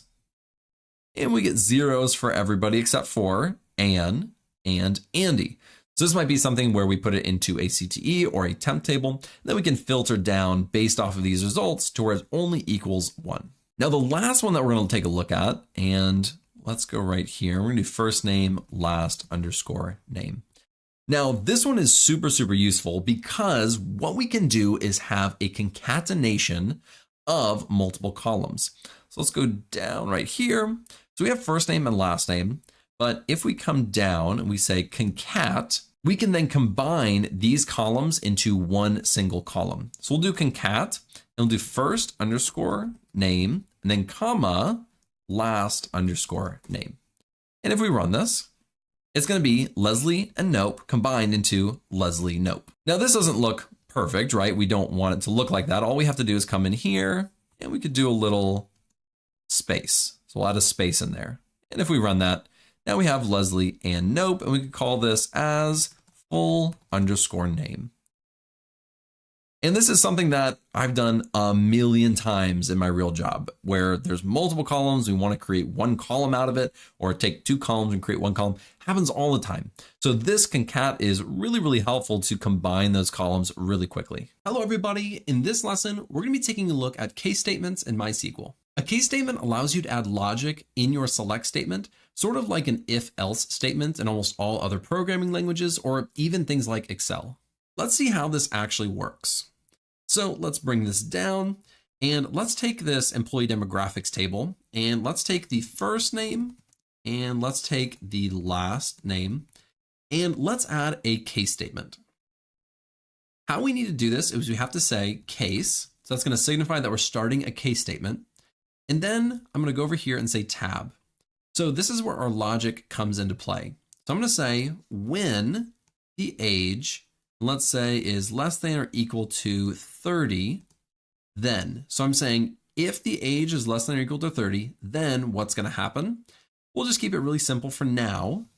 We'll just say that this person is young. And then if we want to end the case statement, we'll come down here and say end. So this is a complete case statement. Let's go ahead and run it. And let's take a look at the output. So we have the first name, we have the last name, and then we have this case statement right here. And if their age is less than or equal to 30, they're young. Now let's actually add the age right here, just so we can visually see that as well. So we have the age. So this person is the only person who's under or equal to the age of 30. That's April. So she has a label of young. The great thing about case statements is you can add multiple when statements. So we can come down here and say when, and then we can do something like when age, and maybe we'll say between. So I don't know if in previous lessons we've looked at between, but between just says between this number and this number. So we'll say between 31 and 50. If they're between 31 and 50, well, good night. That person is old. So we're going to have it just like this. We're going to run it. And now we have a lot of people who are old. These are all people between the ages of 31 and 50, but we still have more people outside of the age of 50 or older than 50. So we could do when the age, and now we can say greater than or equal to 50. And we're going to say then, and then we're going to say on death's door. Because good night. If you're over 50, my parents are going to love me for this one. So let's go ahead and run this.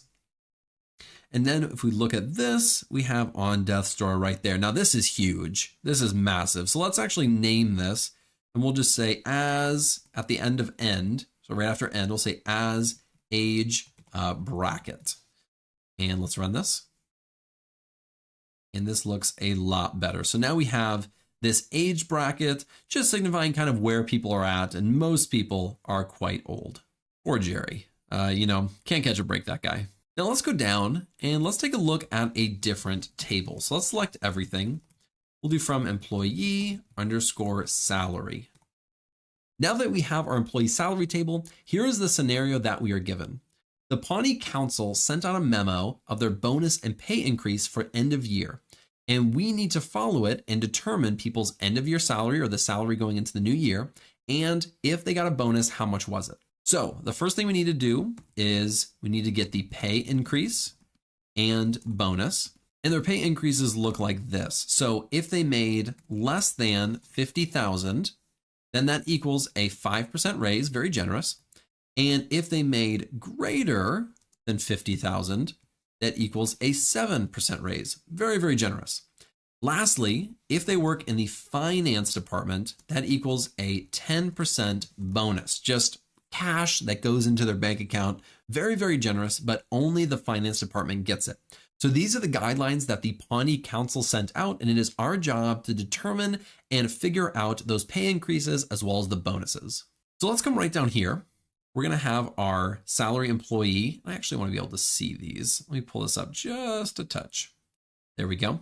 So we want to be able to write this out. So first thing we should do is just select the columns that we need. First name, last name, probably salary as well.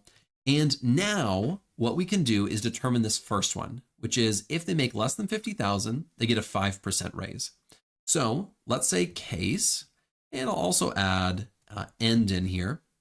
And we're going to say when their salary is less than 50,000, what's going to happen?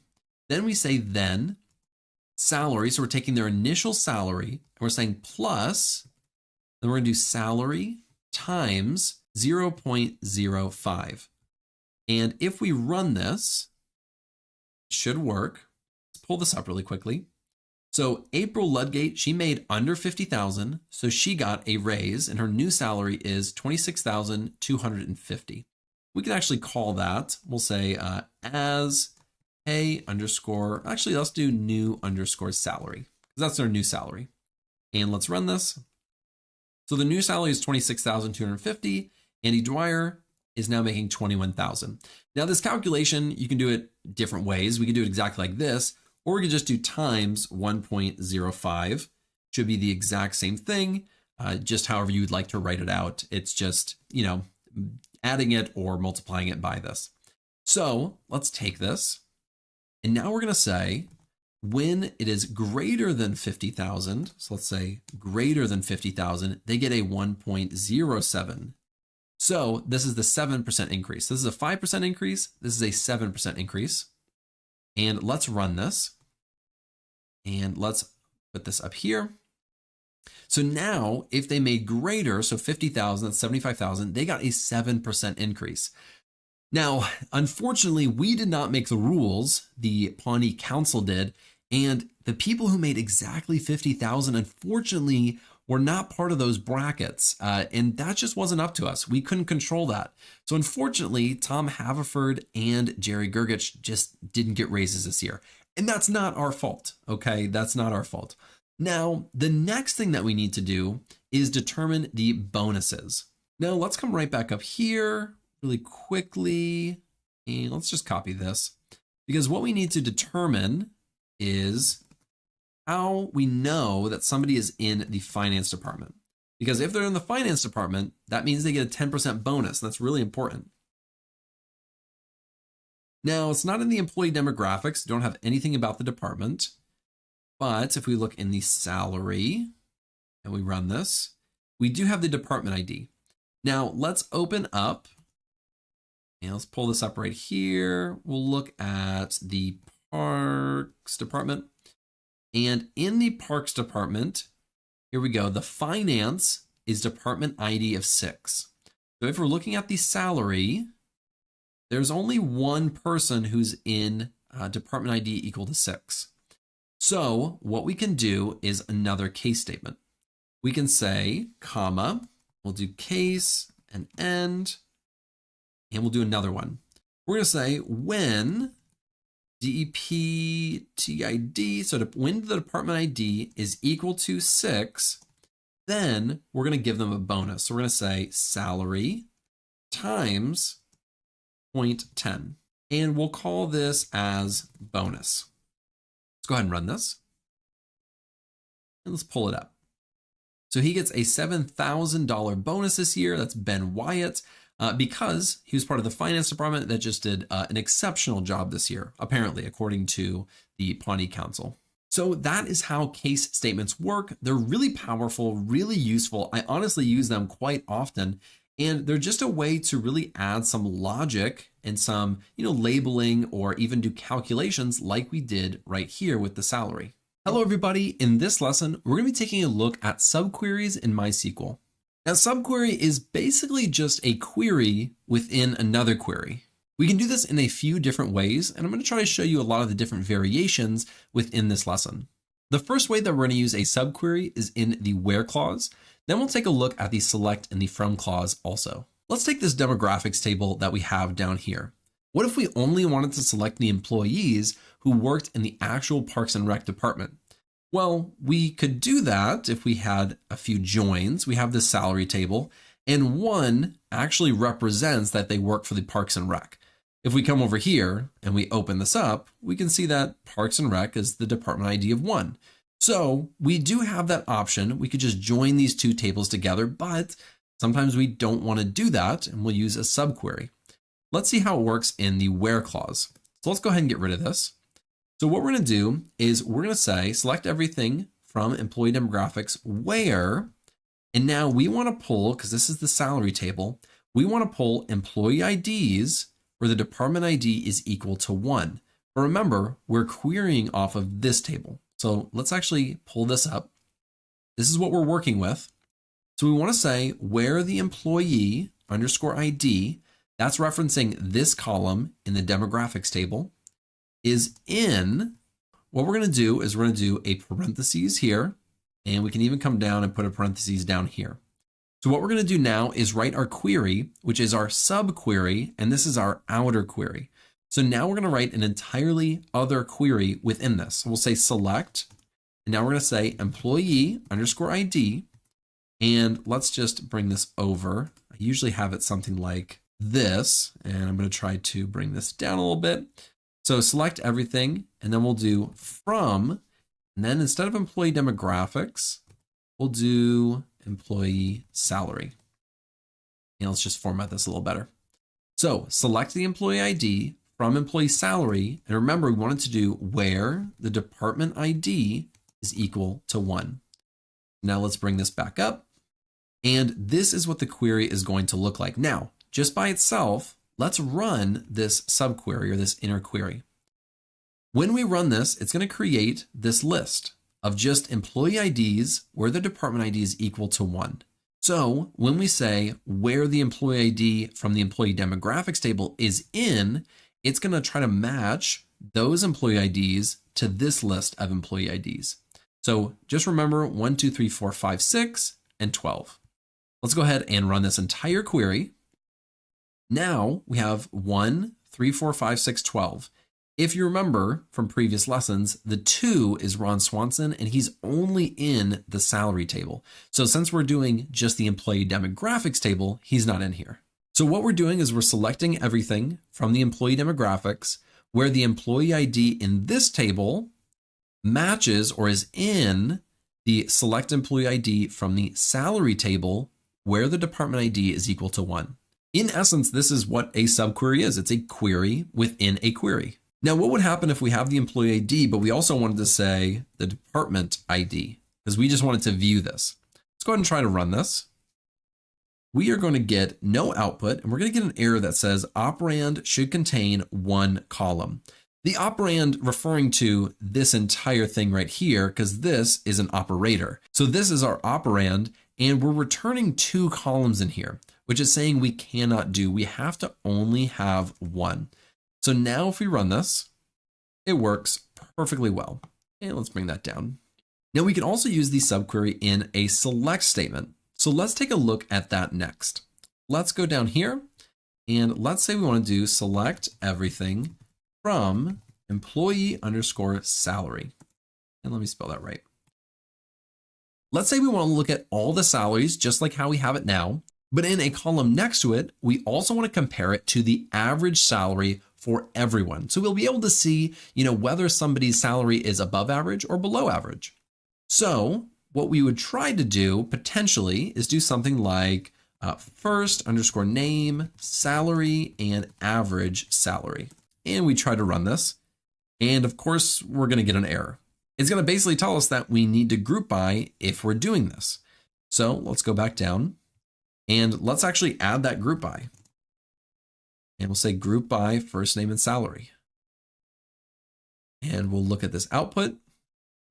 And this is not looking good at all. It's just looking at the average salary for each unique row, which is Leslie 75,000. So the average is 75,000. This is not what we're looking for. This is not what we want. Here's what we really do want. We want to just take the average salary of this entire column, regardless of group by or anything else. So let's get rid of this and let's see how we can do that. So let's come right down here. We're going to say select the average salary.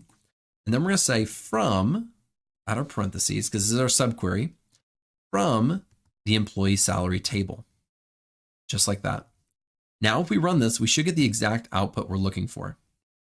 So the average salary is $57,250. And we have our salary right here. So we can compare really quickly, just like that. Now we can also use a subquery in the from statement. So let's go down here and let's say select everything from employee underscore demographics. Let's have it autocomplete for me. So we have the employee demographics table. Now let's create a group by based off the gender column and add some aggregated functions. And I'm going to show you how you can use this as a subquery. Let's go up here, say gender, and then we'll go ahead and add our group by. So we'll say group by gender as well. Now let's add a few things. We'll do average, we'll do average age, and then we can do, let's just do all of them based off the age. We'll just do age, min of age, and count of age. Whew. When I try to write fast, it doesn't always go right. So we have this, let's run this. And this is what our output is going to look like. Now, what if we wanted to get the average of the oldest age or the average of the smallest ages, or see what the average count is for males and females? Well, we can't do that given this table, but let's do something right here. Select everything, and then we're going to say from, and in our from statement, we're going to have a parentheses. We're going to paste our select statement and then close the parentheses. So we're going to select everything from this output that is right down here. So if we run just this, we're going to get an error, and forgot this was going to happen, but every derived table must have its own alias. So you have to name a table. I forgot it does that. All we have to do to fix this is just name it. So we'll say as, and we'll say aggregated table. We'll just call it aggregated table. So let's run this. And we get the exact same output. But here's the neat thing is we can now select, we can do gender, and these are actually the column names now. So I can do the average of this column right here, but I can't do it just like this because it's going to give us an error. And I'll show you why in just a second. It says unknown column age in field list. So what it's saying is we're trying to perform an aggregated function on the aggregation of an age column, but we don't have an age column in our table right here. Let me run this again. We have a column named this exact thing. So what we actually need to do is do this backtick and backtick. This is the actual name of the column. It's not an aggregation anymore. The backtick on my laptop is right above the tab on the far left-hand side. Right under the escape. That's where mine is. So these backticks, it's not a quote like this, it's a backtick. So you just need to find that on your keyboard. But now if we run this, it looks like we encountered another error. It says in aggregated query without group by. That's right. Now we need a group by. So now we need a group by gender. Sometimes you got to figure this out on the fly and it should work. There we go. So now we can perform aggregations on this table. Now, this doesn't actually work perfect because we're still grouping by the female male, but let's get rid of this for a second. And we'll get rid of this group by entirely. And if we run this, we're now looking at the averages of this column right here, max age. Now, when you're doing something like this, it's actually really smart to rename these. We'll say as average underscore age. We'll say as max underscore age, and it makes it so much easier. You don't have to do these backticks anymore. And as min underscore age, and so on and so forth. And I would probably format this better and stuff like that. But we don't have to go through everything, right? I'm just kind of giving you an example. But then when we're using this table, these columns are actually named this. So I don't have to do these backticks anymore. I can just take this whole thing. Oops, get rid of that backtick. Now I can just take this column because this is the column name. So let's go ahead and run this, and it's still going to work perfectly. So this one's pretty cool because you're basically creating this kind of like a temp table. You're just creating your own little output. Then you can query off of it, and you can do more advanced calculations this way. It's actually really useful. But there are better ways to do something like this, like a CTE or a temp table that we'll look at in the advanced series. But this is at least how you can do it, and you can actually try it out using subqueries. So hello everybody, in this lesson, we're going to be taking a look at window functions. Now window functions are really powerful and are somewhat like a group by, except they don't roll everything up into one row when grouping. Window functions allow us to look at a partition or a group, but they each keep their own unique rows in the output. We're also going to look at things like row numbers, rank, and dense rank at the end of this lesson. So before we jump into writing a window function and seeing how the syntax works, let's actually write out a group by, and then we'll compare the two when we actually do write the window function. Let's say we want to take this demographics table and we want to take this gender and compare it to the actual salaries. So what we actually need to do is we need to say join, and we're going to join on the employee salary. Let's go like this, get rid of all of this, and we'll do salary, and we're going to say on. And let's do DEM and SAL for their aliases. We'll say DEM.employee_ID is equal to SAL.employee_ID. Now we're going to come up here and we're going to say gender, comma, and we want to look at the average salary. And we need to get rid of this right here. And we need to come down to the bottom and say group by gender. Now let's go ahead and run this query, see if it works. And it did. So we have our gender and we have our average salary from our salary table. And we can rename this as average, and we'll do average underscore salary, just like that. So this is how group by works. It rolls everything up into one row. Now let's try doing something pretty similar, except we're going to use a window function. Let's come right down here and let's paste this. And let's start writing out our window function. Now we don't have to use the group by. We're going to go ahead and get rid of that. And right here for gender, we can keep that the exact same. All we're really going to change is this part right here. We're going to say average salary, and that is part of creating a window function. Typically with a straightforward window function, all we have to put is over with a closed parentheses. This is going to say we're looking at the average salary over, and normally in here you'll specify something, and we'll get to that in a little bit, but we're just going to look at an average salary over everything. So let's go ahead and run this output. So this is going to look a little bit different, right? So if the male and female all have their own individual rows, which is not the same as group by, and this average salary is looking at the average salary of everybody. We're not breaking it out by the gender like we did up here. Here we rolled it up. Now we're looking at the average salary for the entire column. Now what we can do is actually partition by. Now partition by is going to separate it out kind of like grouping it. So let's say partition by, and we'll say gender. So just like when we did the group by rolled everything up into one row. This is not going to roll everything up, but it is going to perform this calculation based off of the different genders, the unique values in this column. Let's go ahead and run this. And if you'll notice, the female is 53,750, the male 57,428. Now let's go compare these. I'm going to run this and this query. Let's run this.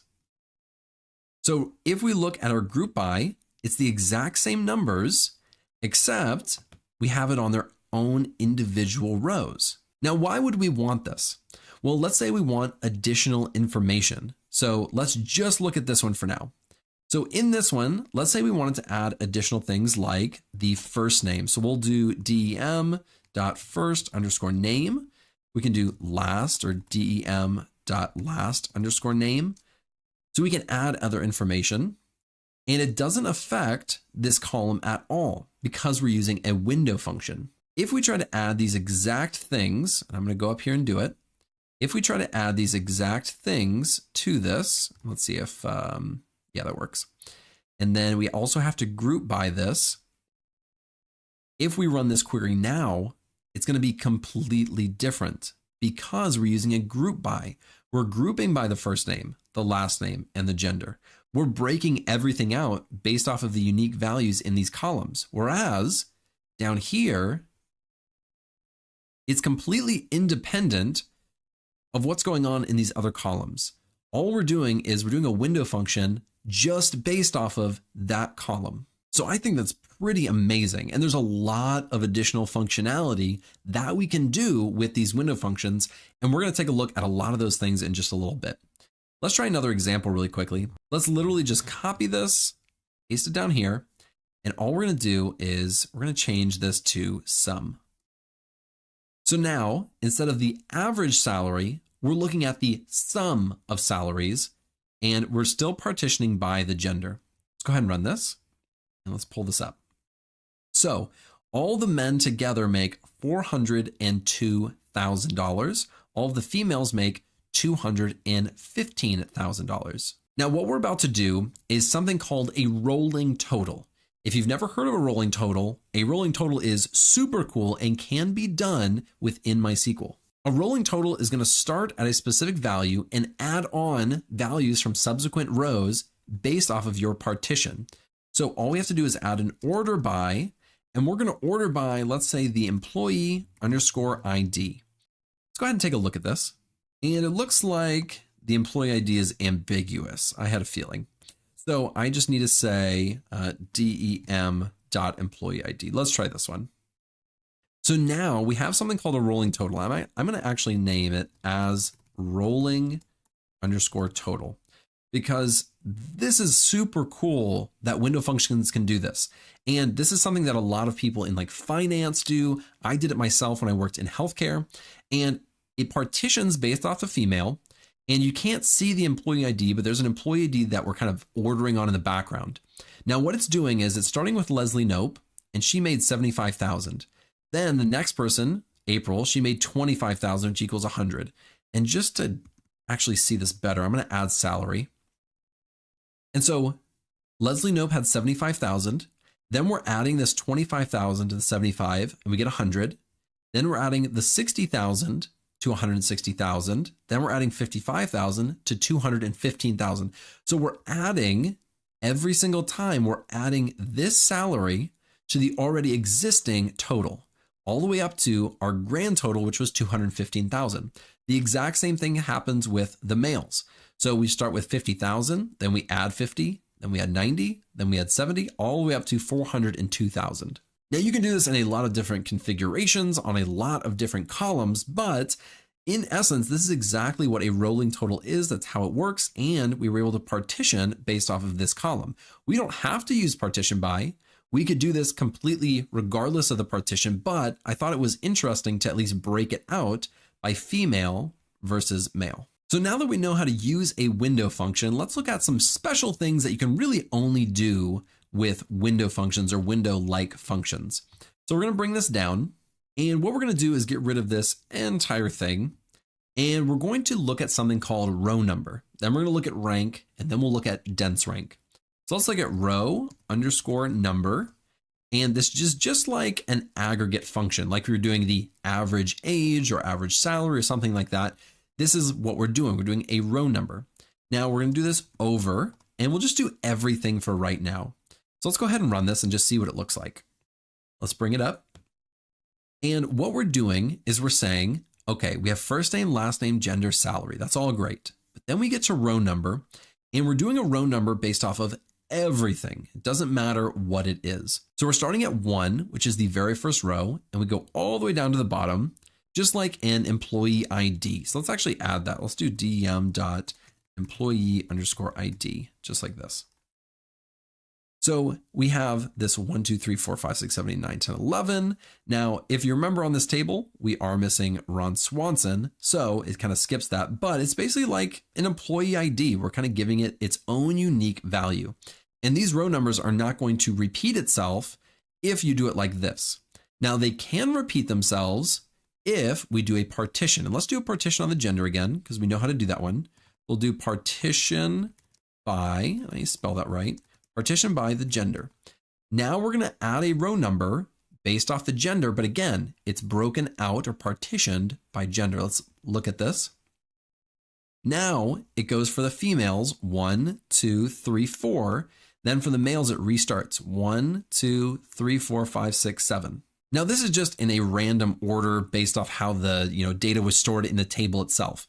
Now, what if we wanted to kind of rank these based off of the highest salary first down to the lowest salary? You nailed it. We just add an order by. We'll order by salary. And if we want to do it from highest to lowest, giving the highest salary, the number 1, and the lowest salary, later down, we'll do descending. And let's run this. And you'll see that for female, we're still partitioning by gender. For female, the highest salary is 1, next is 2, 3, and then 4. Then for males, the highest salary is 1 all the way down to 7. So that's what row number does. It just gives a row number based off of whatever you're partitioning by or ordering by in your window function.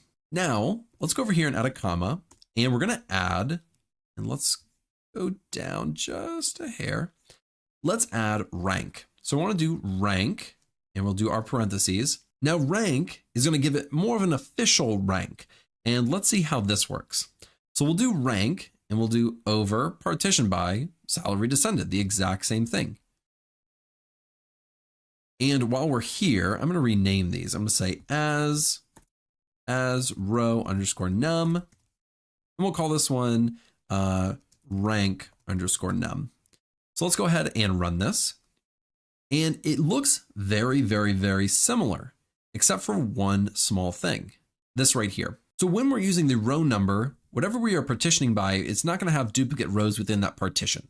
It just won't. So even if there's 50,000 right here, it's just going to automatically assign it based off of something that is running in the background, whether it's the order of how the data is stored in the table or some other order by that you are using on the table. Now, rank is a little bit different because rank is going to take it just like it did the row num, except when it encounters a duplicate based off of the order by, which is the salary, it's going to assign it the same number. So this is 5 and 5.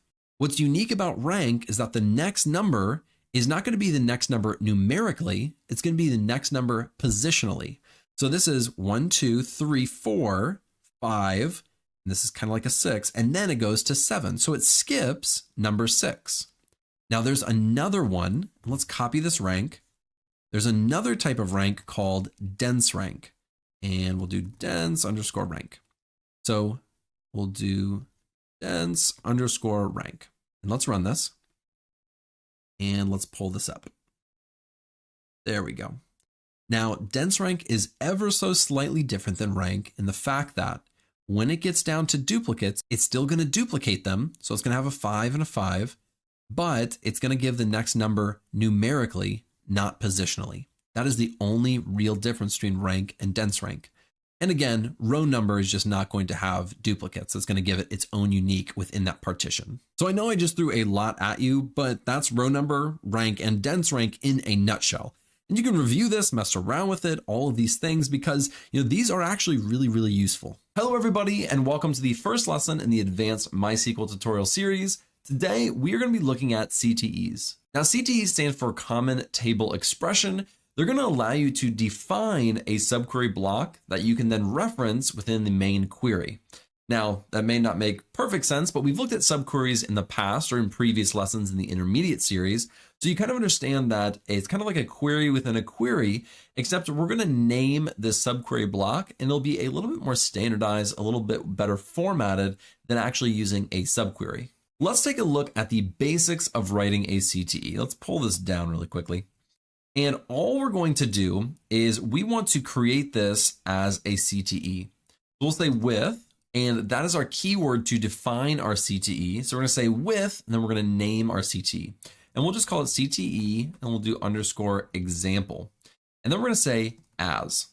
So this is how we define it. And now we need to actually put it in parentheses. Now you can do this in several different ways. I'm going to do it kind of like this, just to really emphasize that this is within the CTE. Now CTEs are unique because you can only use the CTE immediately after you create it. So if we come right down here and we come right below it, we'll say select everything, and we're going to say from CTE example.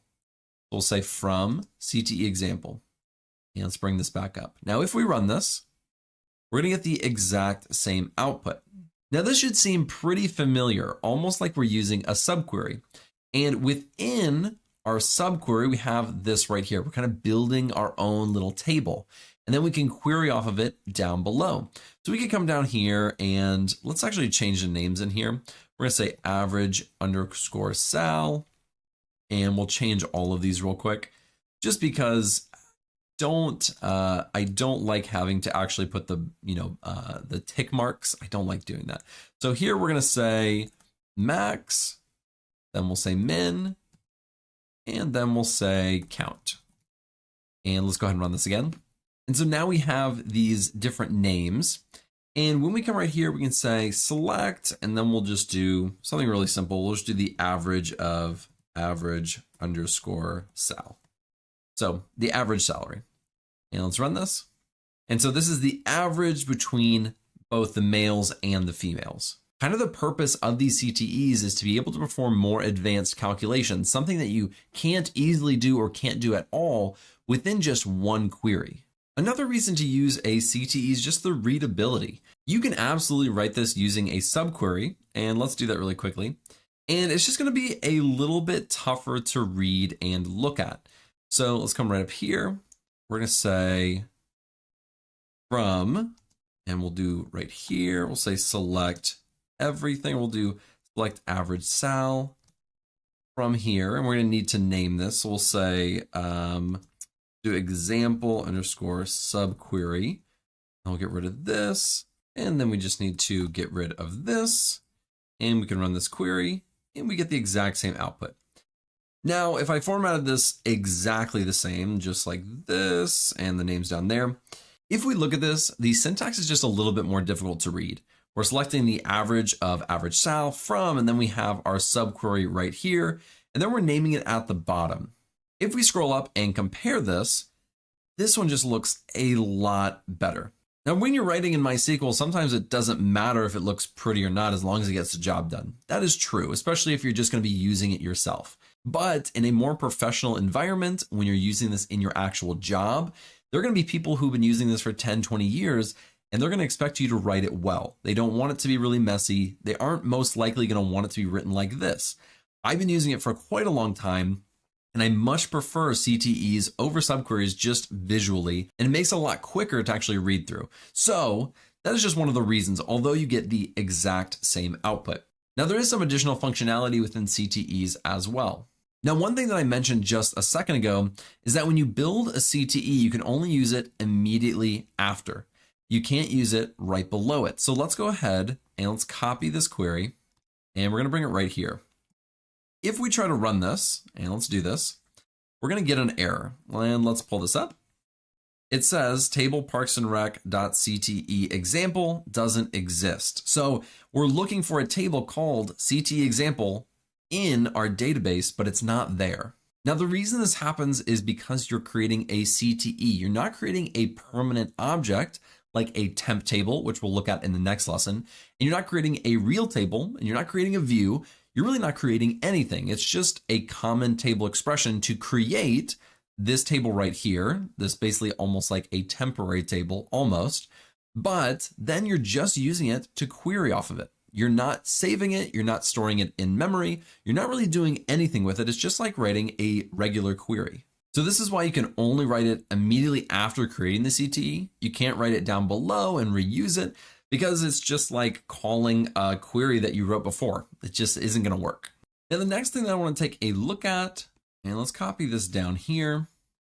Next thing I want to take a look at is that you can actually create multiple CTEs within just one. So if you wanted to do a more complex query or joining more complex queries together, we can do that all within one CTE. So let's come right here. Let's get rid of all of this.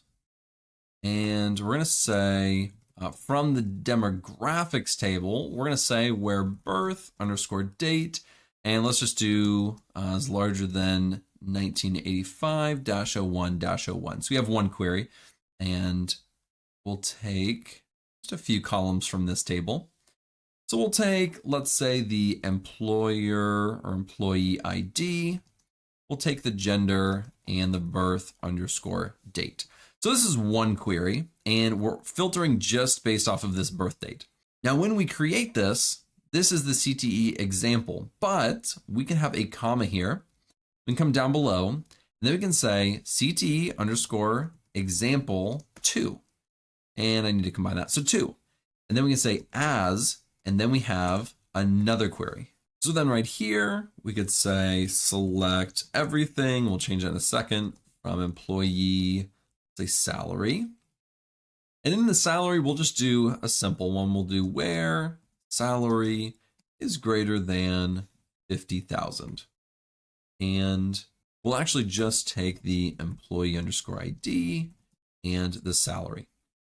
Now, if I come right down here, I can say select everything from CTE example, which is, and let me scroll up so we can see everything. That's our original. Our CTE example is this first query right here.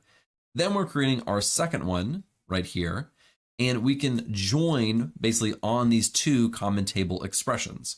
So now we can say join, and then we'll do CTE underscore example 2. I need to change that X. And then we'll say on, then we're just going to do CTE example dot employee underscore ID is equal to CTE example 2 dot employee underscore ID. And not an equal sign, but a dot. There we go. Now, if we run this, it should work. And we can pull this down and look at our output. Now, this is just an example. This isn't a real use case because, of course, we could just join these two tables together normally. But you can imagine you have a much more complex query, or you're doing a lot of functionality within this table and you just want a certain subsection of this table and you're wanting to combine those. This is how you can do that with a CTE. So now we have all of our information right here, and that can be extremely, extremely helpful. Now, one last thing that I want to show you, we're going to go all the way back up really quickly right here. Let's run this one more time. And let's actually take everything. And let's run this. So here we have our gender, average salary, max salary, min salary, and count salary. The last thing that I want to show you, and this is more of something that's just somewhat helpful, you don't have to actually do it in your main query, is before we went in here and we changed all of the column names by doing an alias, by saying as, and then saying the average salary. And the as is just implied here, but we're changing this via an alias. We don't have to do this. In fact, we could come right here and we could do a parentheses. We could call it gender. We could call it average underscore salary, max underscore salary, min underscore salary, and let's do count underscore salary. So now if we were to run this, and let's change this up, we'll do capital on this one. If we wanted to run it like this, when we run this, it'll change all of those names to what we have it right here. So this will be the default. This will overwrite the column names that you have in your actual CTE expression or the query that you have within your CTE. So that is all we're going to take a look at in this lesson on CTEs. These are very, very helpful. Definitely help with more complex queries, and they're just really easy to read and understand, which is why I personally use them a lot. Hello everybody, in this lesson, we're going to be taking a look at temporary tables. Now, temporary tables are tables that are only visible to the session that they're created in. So if I create a temp table right now and I exit out of MySQL and I come back in, it's not going to be there anymore. And we'll look at that in just a little bit. Now, temporary tables can be used for a lot of things, but how I've mostly used them, especially as a data analyst, is for storing intermediate results for complex queries, somewhat like a CTE, but also for using it to manipulate data before I insert it into a more permanent table. So let's take a look at how we can create a temp table. There's two ways that you can do it. I'll show you the first way, which I don't think is as popular, and then I'll show you the second way, which is how I typically use it the most. Now, the first way to create a temp table is to create a temporary table. I need to sound it out like that. It's the only way I can spell. So we're going to do temp underscore table. So this is our name. Now, if we just took this out and we created a table, this would create a table in our Parks and Recreation database, but we don't want that.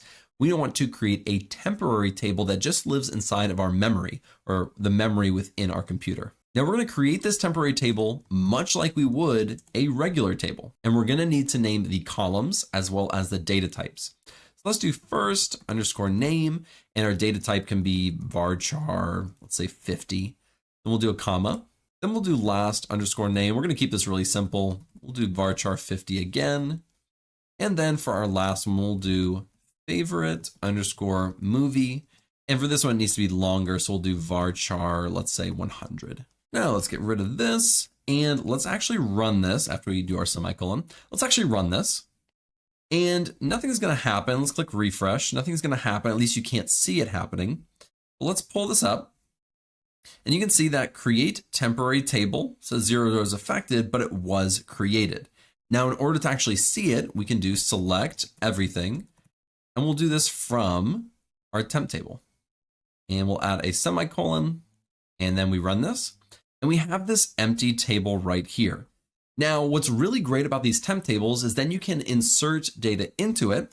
And it basically is like a real table, except it just lives in memory and they go away after a while. But you can reuse this temp table over and over and over again. Now let's insert some data into here and then we'll take a look at this again. So let's come right down here. Let's insert data. We'll do insert into, and we want to insert that into the temp table. And we're just going to say values. Now we just say values. I'll use myself for this one. We'll do Alex, Freeberg, and what's my favorite movie?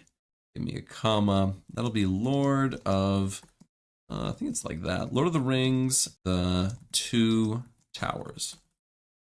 That's probably my favorite movie of all time. Now, let's go ahead and insert this data. And let's pull this down here. And let's run it all the way down here after we add our semicolon. And when we run this, you'll notice that now we have data in here. So now we can use this table much like any real table. So that's the first way to create a temp table. Not my personal favorite way, although there have been some use cases where I've done it like that. I'm going to show you the way that I typically do it. And for this, let's select everything from the employee underscore salary table. Let's run this. Now, let's say I just wanted a subsection of this data to sit in this temp table where the salary is greater than, let's say, 50,000. Well, I could easily do this. I'm going to say create temporary table. And let's do this one as salary over underscore 50K. Now, one thing about naming either temp tables or CTEs or subqueries or any of these things where you need to name something, I try to typically name it something that actually makes sense. So the salary over 50K is something I would actually name it in my real work. I wouldn't normally name it something like temp table. The reason for that is because when you're in a work environment and you have lots of temp tables, you're creating really advanced stored procedures, really advanced queries, you have hundreds or even thousands of tables and different databases, it gets really complex. So naming conventions are actually pretty important, or they become more important the more you get entrenched in this stuff. So just something to think about. Now we're creating this temp table. Now we don't have to really insert data into it more than we're just going to select data from an already existing table. I'm going to say select everything from, I'm going to say employee salary. Then we're just going to say where the salary is greater than 50,000. Now I want Tom and or Jerry. I want them to be included as well. So I'll actually say greater than or equal to. So now we're creating a temporary table based off of an already existing table, and we're just selecting data into this temporary table. So when we run this, now we can select the salary over 50K, and let's run this, and it works perfectly.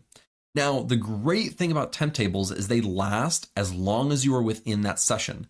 Meaning, if I copy this query, let's go to a new window, and let's paste this in here. Let's zoom in a little bit, and let's run this. It still works, even in a new window. But if I'm to exit out and come back in, then it is no longer going to be working. Now let's exit out of this. Let's come back in and we'll see if these temp tables still work. Let's go ahead and exit out. Oh, geez, I'm embarrassed. All right, let's go to MySQL. Let's come over here to the local instance. So now it pulls right back up. Zoom in once again on both these, and let's try to pull up our salary over 50K temporary table. Let's run this, and we're not getting an output. Let's go back. It's going to say error code. The table salary over 50K does not exist. So it only lasted as long as we were within this session. So that is how we create our temp tables, and that's how we use our temp tables. Now, in the last lesson, we had looked at CTEs. CTEs and temp tables both have their own use cases within MySQL. For temp tables, this is usually for the more advanced things. So I'm usually using these in stored procedures when I'm really manipulating data and I'm doing a lot more complex queries overall. And oftentimes I'll use multiple temp tables and I'm joining them together and I'm just doing a lot of more advanced stuff. With CTEs, it's typically more simple things because you can't make as advanced CTEs or as complex CTEs. So with those, I'm usually keeping it to just one level of transformation. I have my base CTE or my base subquery or query, however you want to call that, and I'm changing it or doing one level of advanced thing on top of that query. That's what a CTE is really great for. Temp tables, you can just get a lot more advanced with it. They also last within the session.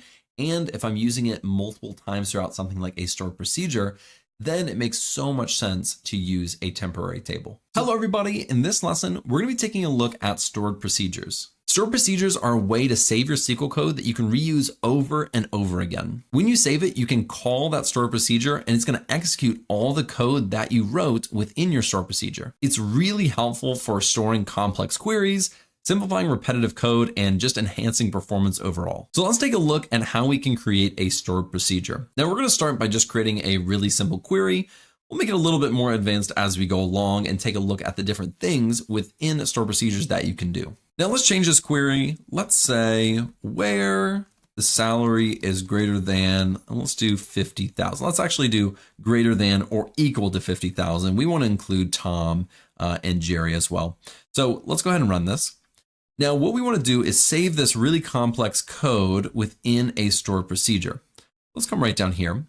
And we can create a super simple stored procedure by just saying create procedure and pasting that. Now we just have to name it.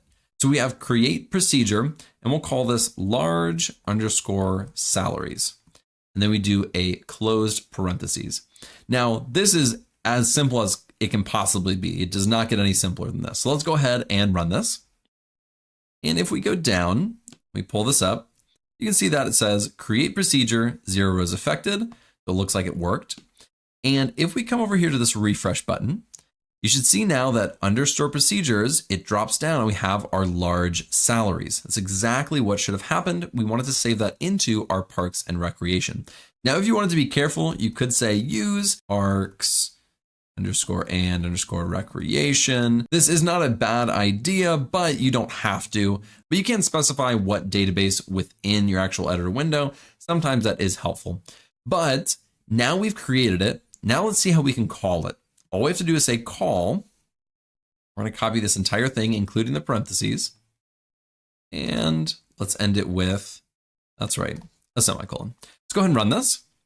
And as you can see, it worked because we got the exact output. So we actually called this stored procedure and this code ran. So it's just a select statement. So it worked perfectly. Now you can also come over here to large salaries and there's this tiny little button here that looks like a lightning bolt. And if you click it, it's it's going to open up a different window and we'll say call parks and recreation dot large salaries. So you can do it that way as well, but we're not going to be doing it that way. Now, what we've written right here is not best practice by any means. And I'm going to copy this down here because there's a lot of different things that you need to take into account when you're creating a stored procedure. For example, this right here is most likely not what you're going to be putting into a stored procedure. This is super, super simple. Typically, you'll be having multiple queries. And let's see what happens if I try to put another query in here. And let's get rid of this. So we're going to select everything where the salary is greater than 50,000. Then we'll select everything where it's greater than 10,000, which is everybody. Let's call this large salaries 2. So we have 2 different statements in here, and we want them all to be under this large salaries 2. Let's select everything and let's run this. And we're getting an output, which is already not a good sign, but we created the stored procedure and then we selected everything. So what's actually happening here? Pull this back down. What's happening is this is creating the stored procedure and this is just some other, random query. But that's not what we want. What we want is everything or both of these queries within one stored procedure. The best practice is to use something called a delimiter. Now, this right here is a delimiter, this semicolon. So this semicolon separates our queries from one another. It tells MySQL, hey, this is a different query. Don't be mixing these and cause errors. That's essentially what a delimiter does. Now we can change the delimiter by coming up here and saying delimiter, and we can change it to almost anything we want. Now in my actual job, I've seen it done many different ways. I've seen these forward slashes. I've also seen $signs. This is probably the one that I've seen the most when I worked with data engineers, data scientists, database developers. This one I see a lot. And then you'll come into the code and you'll say begin. And let's go over here and let's tab all of this. And then we'll say end. Now, when we end, we're going to end it with this $sign. So here's what's happening. We're changing the delimiter right here to $sign. We're creating our stored procedure, and within it, we are keeping all of this. So all of this code is going to go into this one stored procedure. Then at the end, we are saying this is the end right here of this stored procedure. These semicolons no longer are the delimiter that's telling us when it is the end of the stored procedure. That's what the delimiter does. Now it is best practice at the end to change it back, right? Let me spell it right. Because if you don't, then you're gonna have to start using these $signs for everything. And how do you spell delimiter? Oh man, there we go. Now we've changed it back to a semicolon afterwards. So then we can go and write other queries and it'll act appropriately. Let's go down. So this is getting closer to best practice. Let's go ahead and run this entire thing. And if we pull this up, we're not getting an output. That's a good sign. If we pull this up, it's saying we already created number 2. Let's change that to 3. My apologies. Let's go down here. Now we've created the stored procedure 3. Now let's go over here. We're going to right click on this. We're going to say alter stored procedure. And now you can see that we have both of these queries within the stored procedure. Let's get rid of this and we're going to go and call this. So let's copy this large salaries 3, bring this all the way down. And let's say call that stored procedure. If we run it, you'll notice we get 2 outputs. We have 6 and 7. This result 6 is where it's greater than 50,000 or 50,000 or greater. This one is where it's greater than 10,000, which is essentially the entire table. Now, so far we've done everything just by writing it all out, and that's fantastic, but you can also come over here to stored procedures. You can right click and say create stored procedure. Now, let's actually copy this. We're just going to create the exact same thing. We'll create stored procedure and we can just paste this in here. And let's go ahead and do that. There we go. And sure, we'll call it new procedure. Why not? And if we say apply, you'll notice that it generates this script right here. And we can apply it and we can create it. And we will in just a second, but let's take a look at it. So we're going to use Parks and Recreation. That's what I was mentioning before. We're then going to say drop procedure if exists. Now, this is something that I was going to show you later, but I'll just show it to you now. Sometimes it is really beneficial to write something like this before you create it, in case you've already created a stored procedure with that name that you're wanting to replace. So it's checking if it's there, and if that new procedure is already there, it's just going to drop it. Then it comes down, and let me see if I can zoom in on this. And then it's going to create our delimiter, which it uses $signs. So MySQL is even, validating what I was saying earlier. We're going to use Parks and Recreation again. And now again, we have to use, instead of a semicolon, we're using $signs.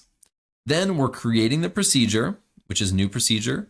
We're saying begin, end, and then it's even changing the delimiter back. So basically everything that I said, this is kind of doing it for you automatically.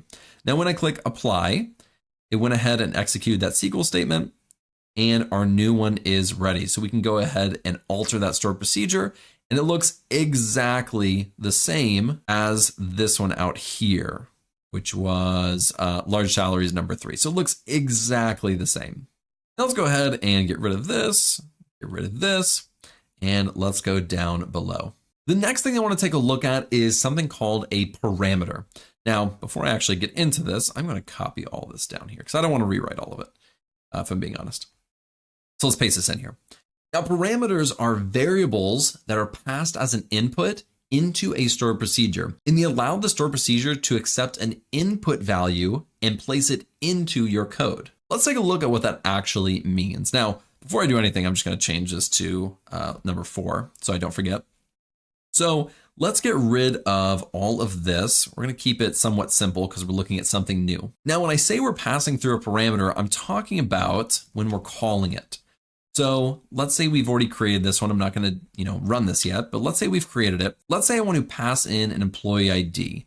I want to pass in a specific person and I want to retrieve their salary. I know their employee IDs. I just want it to pull up their salary for us. So what we're going to do is we'll get rid of this.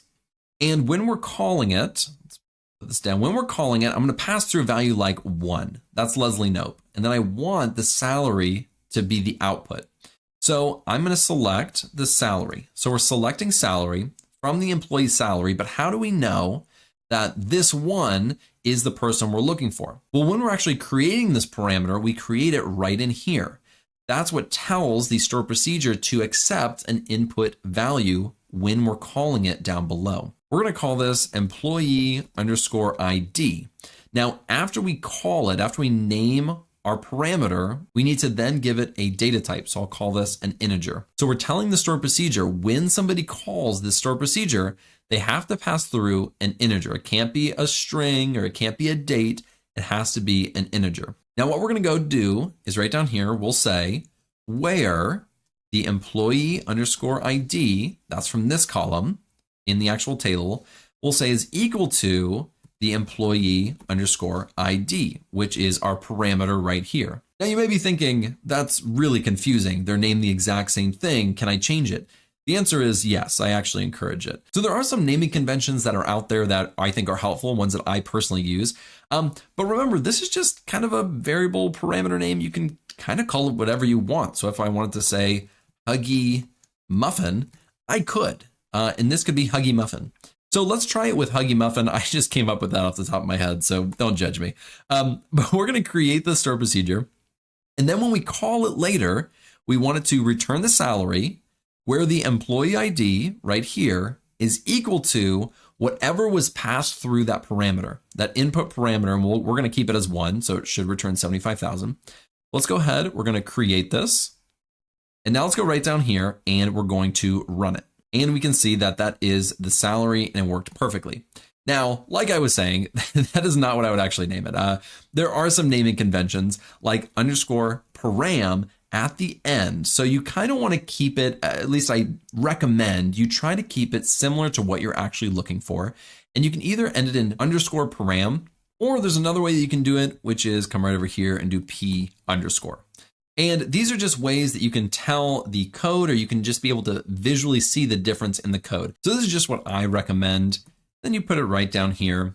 You say where the employee ID is equal to p underscore employee ID, saying this is the parameter that's being passed through and put into our actual query. Hello, everybody. In this lesson, we're going to be taking a look at triggers and events. A trigger is a block of code that executes automatically when an event takes place on a specific table. For example, let's take a look at these two tables. Now, when a new employee is hired, they're put into this table with their salary information and everything. But sometimes people forget or don't add their information, like you know who right here. They're not put into this demographics table, and we want to change that because we want to have everybody in here. So when somebody is put into this salary table, we want it to automatically update with the employee ID, first name and last name into this table right here for the employee ID, first name and last name. So we're going to write a trigger when data is updated into the salary. It's going to also update the employee demographics for us. Now let's go right down here and we're going to take a look at how we can do that. Now, if you watched the last lesson on stored procedures, we'll do a lot of the same writing style or same formatting for triggers and events. So what we're going to start with is the delimiter. We're just going to do that right off the bat before we get into anything. And we're going to change that to the $. Now, the delimiter, again, in case we have multiple lines of code, which we're going to have. If we have multiple lines of code when we're creating this trigger, this delimiter is going to help us have multiple queries within our create trigger statement.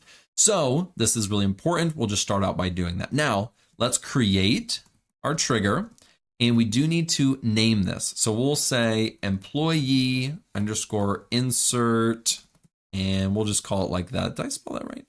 Yeah, employee insert. So we have our create trigger. We've named it.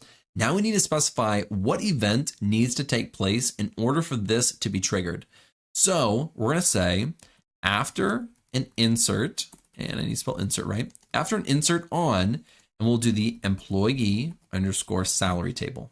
So after we insert onto the employee salary table, down below, we're going to write what's actually going to happen. Now we're writing after because we're doing it where when new information is put on the salary table, it's automatically updated into the demographics table. But you could also do before, which means if data is deleted from the employee salary table, something could happen. But we're not doing any deleting or any updating. We're doing insertion. So we're going to say after an insert on. Now, the next part that we need to write is for each row. Now, this for each row means that the trigger is going to get activated for each row that is inserted. So if we had an insert statement that inserted 4 different people who were just hired, that means this trigger is going to be activated 4 times. Now, some SQL databases like Microsoft SQL Server have things like batch triggers or table level triggers that'll only trigger once for all 4 of them. And in my opinion, those are really, really nice. I've used those. I like them. The way that MySQL has it right here is not the most optimal way to do it, unfortunately, but we don't have access to the batch level or the table level triggers at this time. So this is really just the setup for what we're about to write. So after it's inserted on the employee salary table for each row, what is going to happen? We're going to go down here and we're going to say begin and we'll have end. Now, the code that we're going to write here is what's going to happen after this event takes place. So what we're going to do is we want to take from this table, let's bring this back up real quick. When we insert a new person, we want to take the employee ID, the first name and the last name and automatically put it into the demographics table. So we want to say insert, and let me do tab, insert into. We're going to insert into the employee underscore demographics table. And we're not taking everything. So let's actually specify what columns we're doing. We're doing employee underscore ID, first underscore name, and then the last underscore name. Now we need to specify what the values are. Now from the employee salary table, we're taking employee ID, first name and last name, but we don't want to take all of them, right? We don't want to take every single employee ID, every single first name, every single last name. We only want to take the new values that were just inserted. Well, luckily for us, there is something that we have for this. So let's do values, new parenthesis. We have something called new. Now new is going to say we're only taking the new rows that were inserted. There's also an old like this, where it takes rows that were deleted or updated, but of course for us, we're going to be using new. So we'll say new dot employee underscore ID, new dot first underscore name, and then new dot last underscore name. And we'll close that. Then we'll come down here And we'll do our delimiter, and we'll change this as well. We'll say delimiter back to a semicolon. Now we're getting this error because we need this right here. So let's recap what we've created, then we'll actually create it and try it out. So we're creating our trigger called employee insert. After a row is inserted into the employee salary table, for each row, here's what's going to happen. We are going to insert into the employee demographics table, the employee ID, the first name and the last name. Those are the columns that we're going to insert into. Then we're taking the values new.employee ID, new.first name, and new.last name. Now, MySQL understands that when we say new, we're talking about the event that takes place. This is the data that's being inserted. It just knows that. So let's go ahead and create it. We're going to run this and it should work. Let's pull this up. It says create trigger. So that worked. Now, the thing about triggers that's unfortunate, it doesn't have its own little section under here, right? But it does have under the employee salary. Go right here, and then under the triggers. So we can find it, which is great. So we have this employee insert. If we right click, we can't really do anything with it. That's the unfortunate thing. We can't alter it. We can't change it. We can't drop it. We can't do anything. That's the unfortunate part, but let's actually test it. So now we're going to say insert into, and we're going to insert into this employee salary. That's how we're going to trigger it. So insert into the employee salary. And then we'll do employee underscore ID. These are all the columns. The first underscore name, last underscore name, occupation. Bear with me for a second. Then we have salary and then department underscore ID. So this is what we're inserting into. Now we have to do our values. Now this should be shorter, hopefully. We'll do 13. We'll call him Jean-Ralphio. There we go. Last name is Saperstein. Just like that, and not actually just like that. That's not spelled right. So we have Saperstein. His occupation is entertainment 720 CEO. How much is he making? Let's say $1 million. Is that $1 million? $1 million. He's making $1 million, and he's really not part of any department. So we're just going to have null. So what we're about to do is we're only inserting on the employee salary table, but we're putting all the values that we need into the appropriate places. Let's add a semicolon. Let's go ahead and run this. Make sure it worked. It says insert into, and then one row affected. Now let's come back up. Let's look at our salary table first and get rid of this. If we pull this up, you can see Jean-Ralphio Saperstein. He was added. Let's go over to the demographics. This is the moment of truth. Let's see if it worked. And as you can see, it worked perfectly. We have Jean-Ralphio Saperstein. Now they do need to come back and fill in this information, but it's already in here kind of queuing them up saying, hey, we need this person's age, gender, birth date, all that other information. So that is how we can create a trigger based off of a specific table. And then when it happens, it just automatically does it for us. We don't have to really think about it. We just know that we've created a trigger and we can actually go and insert data on that table. And that trigger is going to work. It's going to do what it's supposed to do. And that's really, really helpful in the real world when you're working with a ton of tables. A ton of things need to be automatically done, and you don't want to have to manually do this. So having these triggers can save you a ton of time. Now let's scroll down and we're going to take a look at events. Now, event is kind of similar to a trigger. A trigger happens when an event takes place, whereas an event takes place when it's scheduled. So this is more of a scheduled automator rather than a trigger that happens when an event takes place. These can be fantastic for a lot of things, like when you're importing data, you can pull data from a specific file path on a schedule. You can build reports that are exported to a file on a schedule. You can do it daily, weekly, monthly, yearly, really whatever you'd like. It's just super helpful for automation in general. Now, let's say the Pawnee Council comes up with some new legislation. They need to save some money, especially in the Parks and Rec department. We're just spending too much, or they're spending too much. And what they want to do is retire people who are over the age of 60 immediately and give them lifetime pay. So what we want to do is create an event that checks it, let's say every month or every day. And then if they're over a specific age, we are then going to delete them from the table and they will be retired. This is a fake example, so, go with it. So what we're going to do is come right down here. We'll select everything from employee demographics. And let's run this. And let's pull this up. So let's say if they are over the age of 60, which unfortunately is Jerry Gergich, like I don't make the rules, but if they're over the age of 60, they're going to be automatically retired. So let's come right over here.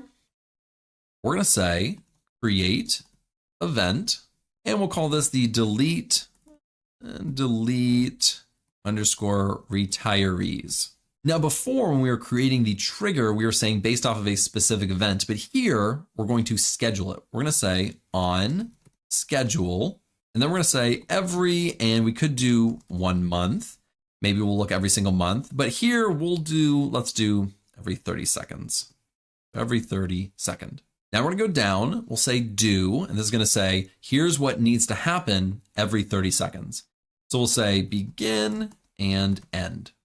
Now what's gonna happen every 30 seconds is we're just gonna start with a select statement, and I'll just copy this actually. We'll start with a select statement, but then we'll update it to a delete statement. But we'll come right here. We'll say where the age is greater than or equal to 60. So if we just run this query right here, it's only one person, that's Jerry Gergich. Now, if we want to write this correctly, we'll do the delimiter. We'll have the dollar signs. We'll have the dollar sign right down here as well. And we'll say delimiter back to a semicolon. Now, every 30 seconds, we don't want to select people who are that age. We want to delete. So let's go right here. We're going to change this because now we know it should be deleting the right person. And we're going to go ahead and create this event. Let's go ahead and run this. And let's make sure it was created properly. It looks like create event, 0 is affected. This should be working. Let's go back up to the demographics table and let's run this. And let's pull this down and pull this up. And as you can see, unfortunately, Jerry Gergich is no more. He's just too old, and the Pawnee Council, they recognize that. And so it wasn't my rule. That was unfortunately Pawnee Council's rule. Now, really quickly, if that did not work, let's say you couldn't create your event at all. Let's go down here. I'm going to show variables, and we'll run it just like this. I'm going to show you how you may need to fix this.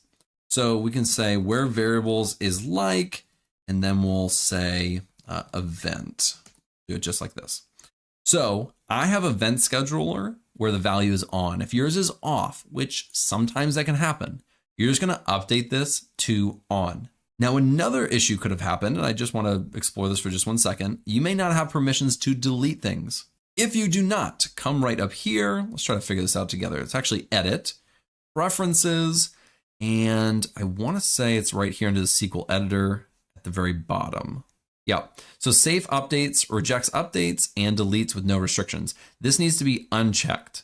So go to preferences, go to the SQL editor, down at the bottom, unclick this. If that didn't work. Now, if everything worked perfectly, you don't need to change a thing. But if it didn't, I just wanted to work through, some troubleshooting that you may just have to Google or ChatGPT or something to try to figure out. So that is how we can create an event in MySQL to run on a schedule. Now, typically you wouldn't do it on every 30 seconds. You would do something like every 1 month or every 1 year or, a longer time frame, but you get the picture of what we're trying to do. Hello, everybody, and welcome to the very first project in the MySQL series. Today, we're going to be focusing on data cleaning. Now, if you don't know what data cleaning is, it's basically where you get it in a more usable format. So you fix a lot of the issues in the raw data, that when you start creating visualizations or start using it in your products, that the data is actually useful and there aren't a lot of issues with it. So that's really what data cleaning is. Now, what we're about to do is create a database. We're going to import a data set. This is a real data set. And what we're going to do is we're going to clean the data. So I'm going to show you and walk you through all the steps in order to clean the data. The data set that we're going to be working with will be in the GitHub, so you can just go and download that. I'll have a link somewhere in the description, but let's get started. First thing we're going to do is create a new database. So we'll go right over here to create a new schema, and we're just going to call this one, we'll do this is world underscore layoffs. So if you can't tell already, we're going to do world layoffs. That's the data set that we're going to be doing. We'll just click apply, and that creates our world layoffs right here. Now we're going to go into here, There are no tables. We're going to right click on tables and go to Table Data Import Wizard. Now we haven't done this yet in this series. We haven't imported any data, but that's what we're doing here. We're going to show you how to import data. So we'll go ahead and click Browse. And as you can see right here, we have this layoffs data set. Let's open this up and we're going to click Next. And we're going to create a new table. There's no existing table in this database. You can drop it if it exists. If you'd like to, it doesn't matter. This is new. We're going to go ahead and select Next.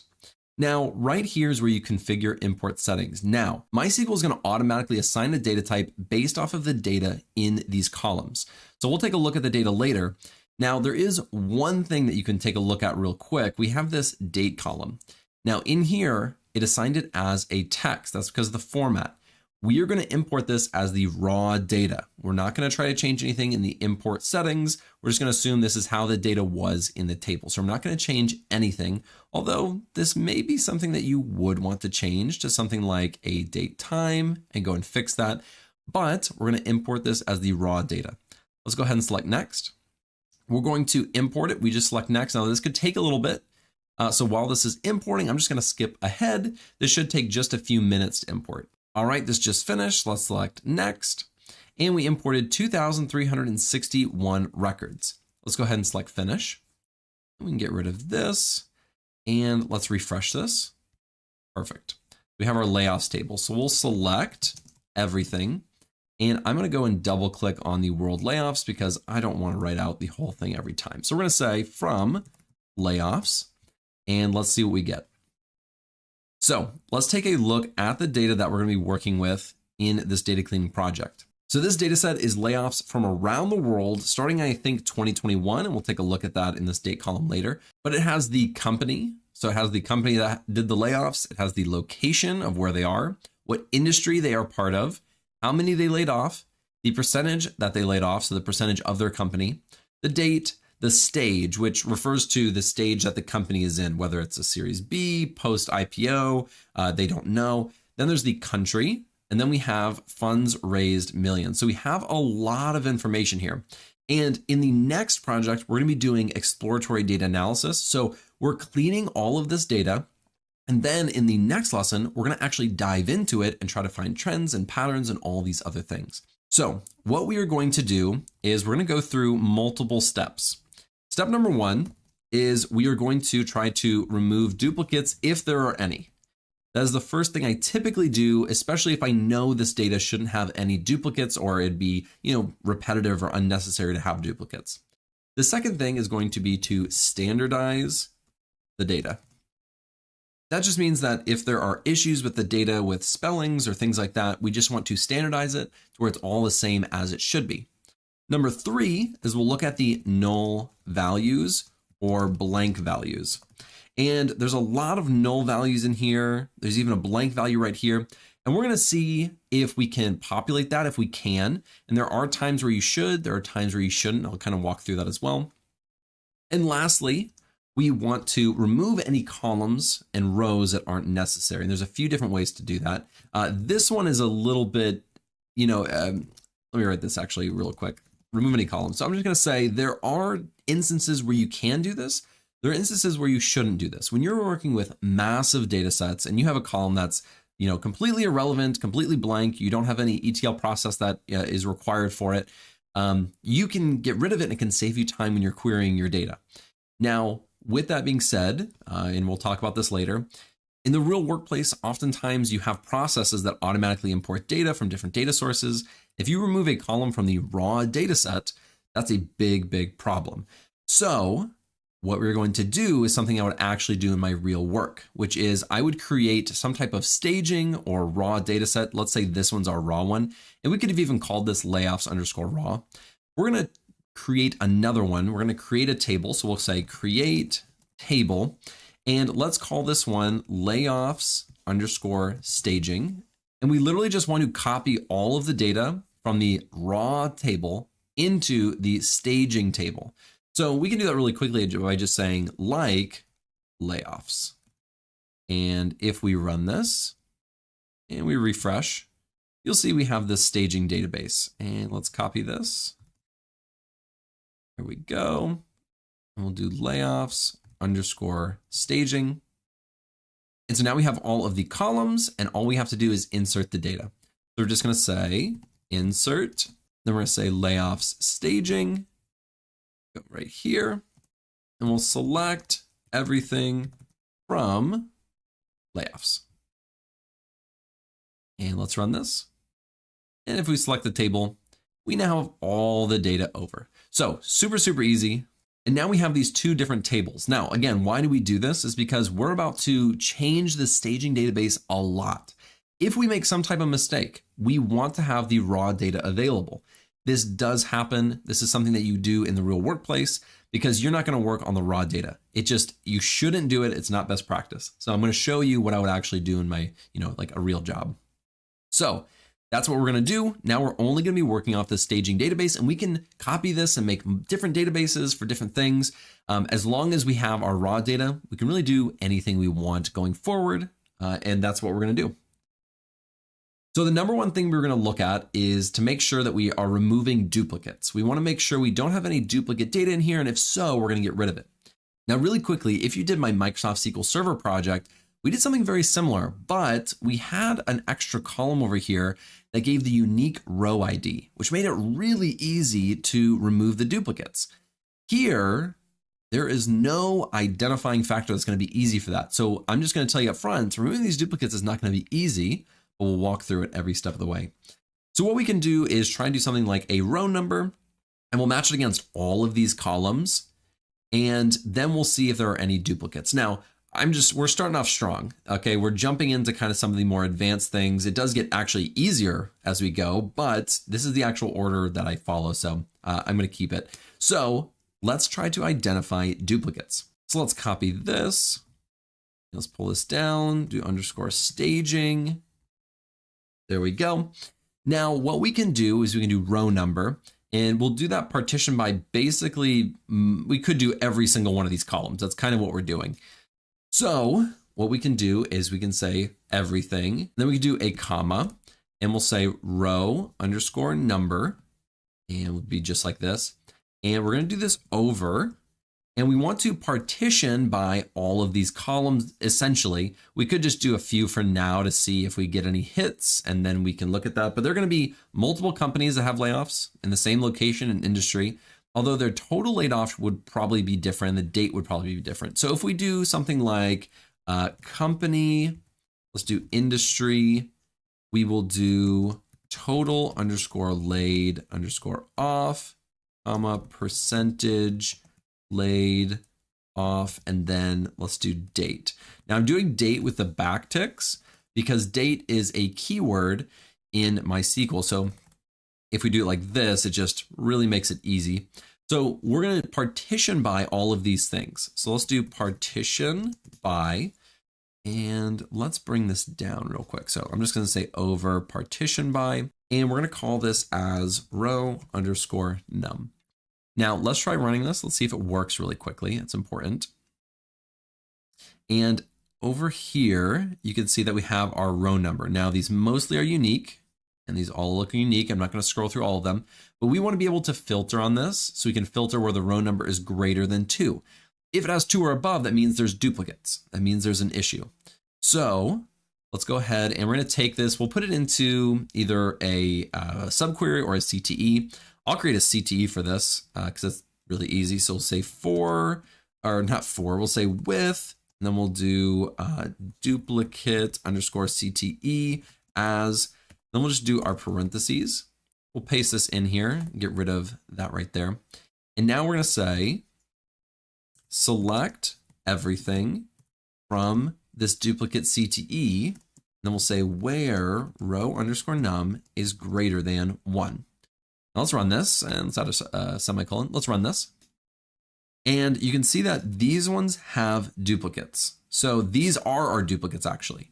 And we want to get rid of these exact rows. Now, just to confirm that these are the duplicates, let's look at this one. I've never heard of this company, but we'll take it really quick. And let's select, we'll say where company is equal to, and we'll call this ODA. So let's run this. And it looks like these, no. These aren't duplicates. That's a good thing we checked, okay? Because it looks like these aren't the exact same. Although they're very, very close, these technically are not duplicates. So I'm glad we checked this. We need to do this partition by over every single column. That's what I'm realizing. So we'll do company, comma, location. I'm genuinely glad it's good to make mistakes and figure things out as you go. It really is important. So company, location, industry, total laid off, percentage laid off, date.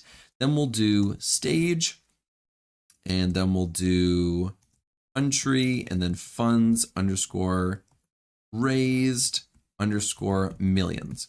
So we're changing the CTE to partition over everything. So now let's run this. Okay, Oda is not in there. That's the only one we checked. But let's look at Casper. I know these are the aren't these the mattress people? I didn't know they had layoffs, poor guys. All right, let's take a look.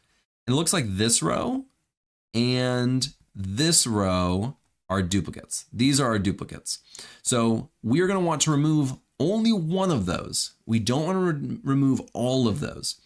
So just looking at this one example, it looks like this query is working well. So here's our duplicates. Now we need to identify these exact rows. We don't want to delete both of them. When we looked at Casper, there's the real one that we want to keep. Then there's a duplicate that we want to remove. We don't want to remove both. That would be bad. Now in MySQL, it's a little bit trickier to remove things than it is in something like Microsoft SQL Server, PostgreSQL. They have different ways that they can delete rows. For example, in Microsoft SQL Server, we could literally identify these row numbers in the CTE and delete them from it, and it would delete it from the actual table. We can't do that in MySQL, and I'll show you. Let's actually copy this. We'll go like this, and we'll say, let's say we want to delete these. We'll say delete from. We're deleting this from where the row number is greater than 1. What am I writing right here? Delete. There we go. So delete from this duplicate CTE where the row number is greater than 1. That's all these duplicates. We want to remove them. Let's try to do this. Let's run it. Let's go down. If we look at the bottom, it says the target table duplicate CTE of the delete is not updatable. So you cannot update a CTE. A delete statement is like an update statement, essentially. So what we are going to do is we're going to do something a little bit different, because this is how I would love to do it. That makes it super, super easy to remove duplicates. But that is not always the way that things happen in the real world. I think what we should do is take this right here, and let's run this. We should take this right here and put this into, let's say, a staging 2 database. And then we can delete it because we can filter on these row nums and we can delete those which are equal to 2. So it's essentially like, creating some type of table and then just deleting the actual column. So that's exactly what we're going to do. So it's essentially just creating another table that has this extra row and then deleting it where that row is equal to 2. So, somewhat fairly straightforward, but let's try it and let's see what happens. So what we're going to come down here and do is create our table. Let's try doing that with here. Let's copy to clipboard a create statement. Let's see if this works. Perfect. That's exactly what I wanted. Now, all we're going to do is say we're creating the table layoff staging 2. Now, this is a create table statement, and we're naming the columns, and then we're also assigning the data type. So we have all these things, but we want one more. I'm going to do a comma, and we want to add row underscore num, and I need to underscore num. And that should be an integer data type. So we'll just keep it just like this. Let's go ahead and copy this, and let's run it. See if it worked. Bring this up. Looks like it worked properly.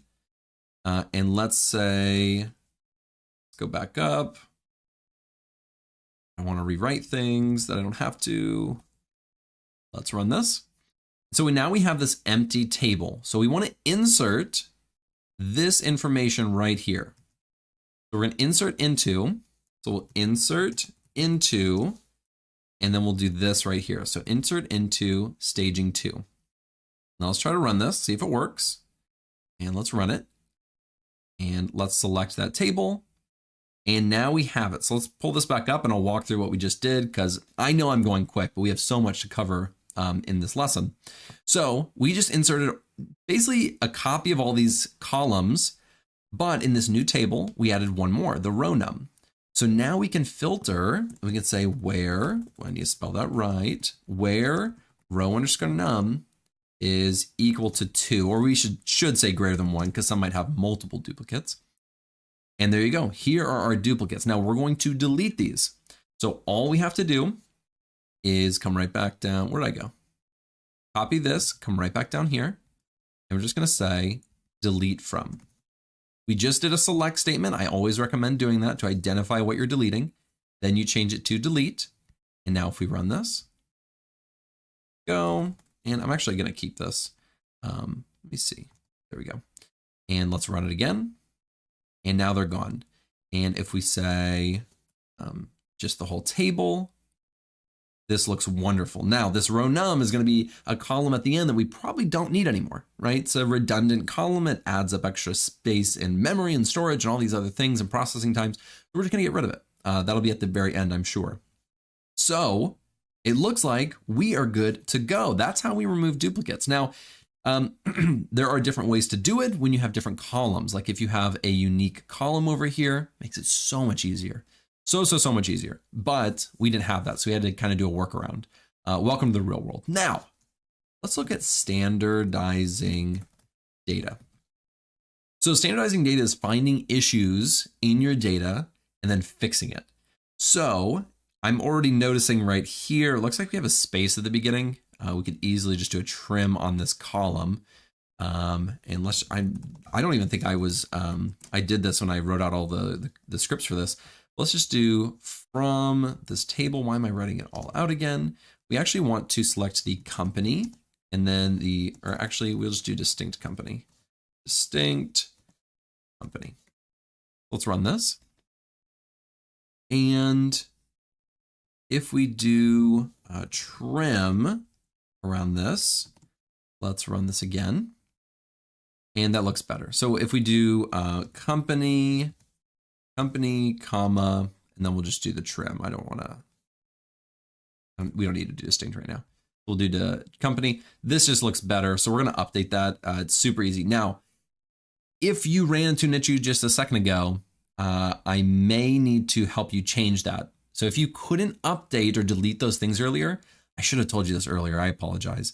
All you need to go is to edit. You just need to go to edit, go to preferences at the very bottom, go to SQL editor, go all the way down to the bottom. And right here, we have safe updates on. If you have this selected, that means you can't update anything. That's a problem. So what you need to do is select this or unselect it like I have it and save it. You may have to even restart your MySQL potentially in order for those changes to take effect, but then you should be able to update that.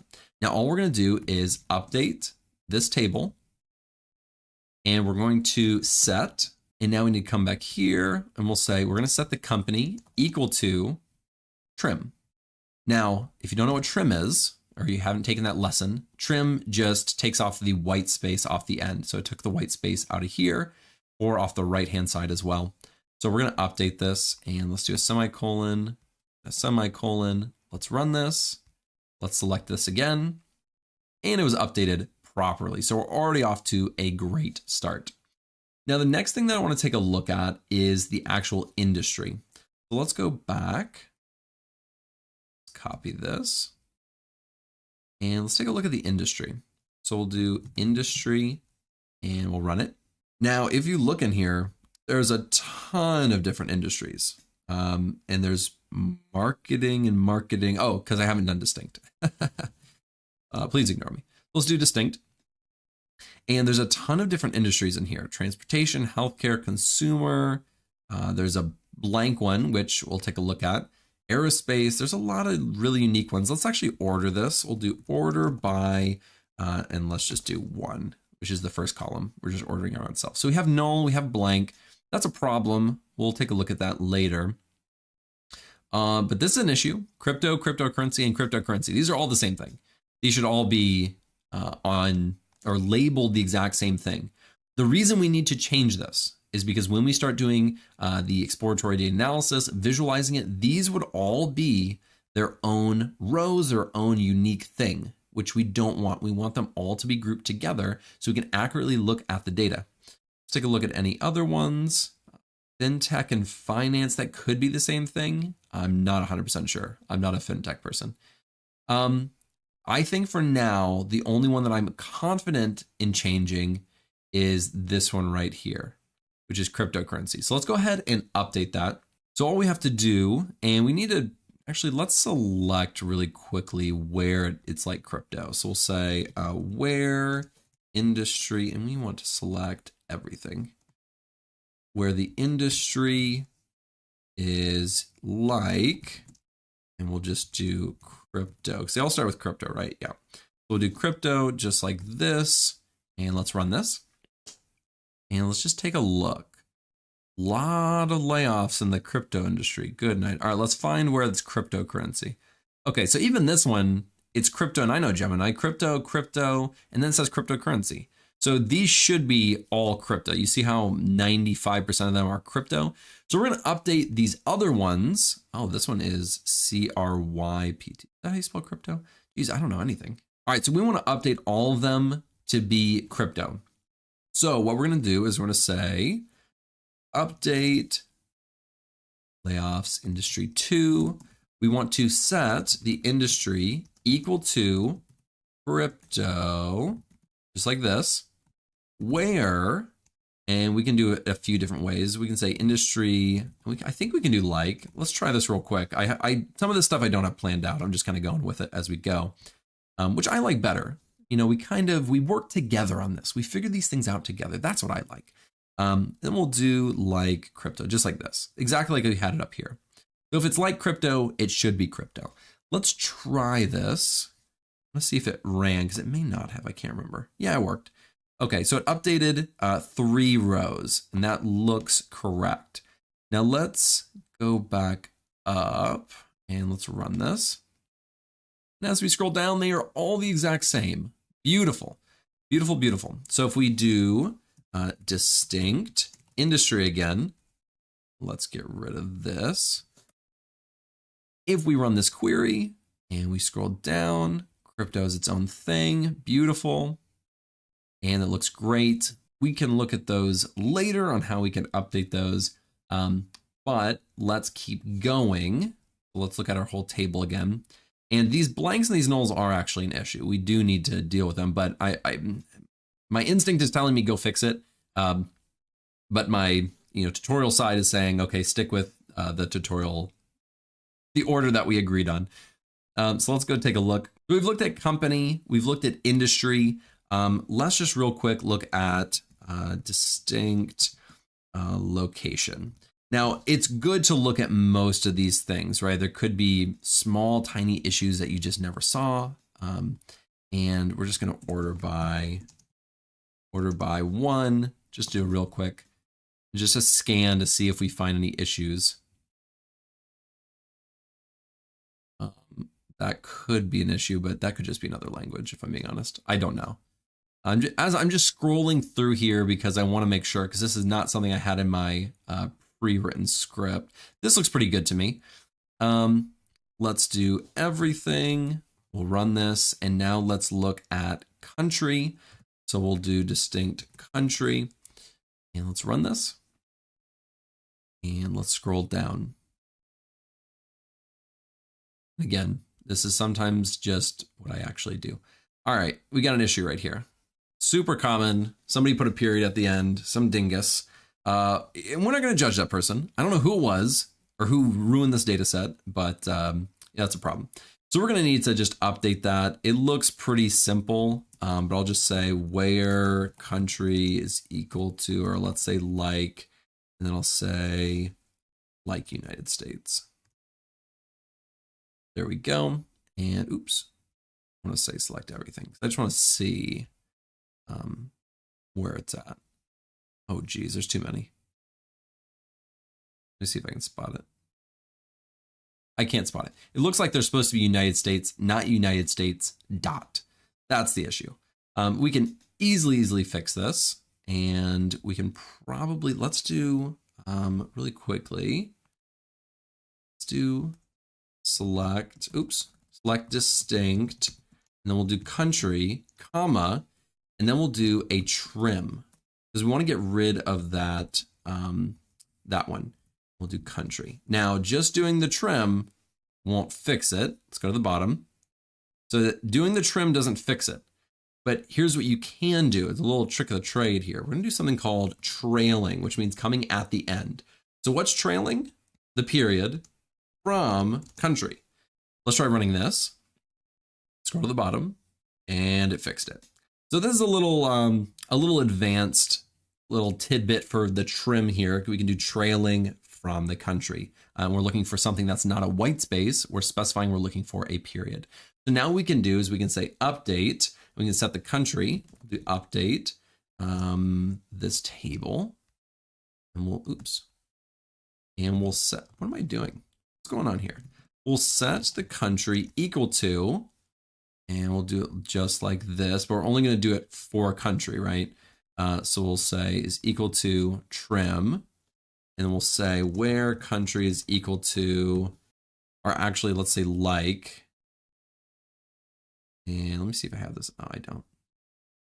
Let's just say like United States, like we had it before. Just like this. So let's go ahead and update this after I put my semicolon in. Let's run this. And let's run this again. And it shouldn't need to fix it anymore. It's just one row. That's perfect. That's exactly what we wanted. Now, one thing that's really important, and this is, this is a longitudinal, it's not the right word at all. Give me a second. I can't speak and write at the same time. So sometimes I just say dumb things. If we want to do not longitudinal, but time series, that's the word I'm looking for. If we're trying to do time series, exploratory data analysis, time series visualizations later on, this needs to be changed. Right now it's text, and we can look at that by going right. Actually, let's refresh this. We're not looking at staging, we're looking at staging 2. If we look at the columns and we come down here to date, it is a text column. That's not good if we're trying to do time series stuff. We want to change this to a date column.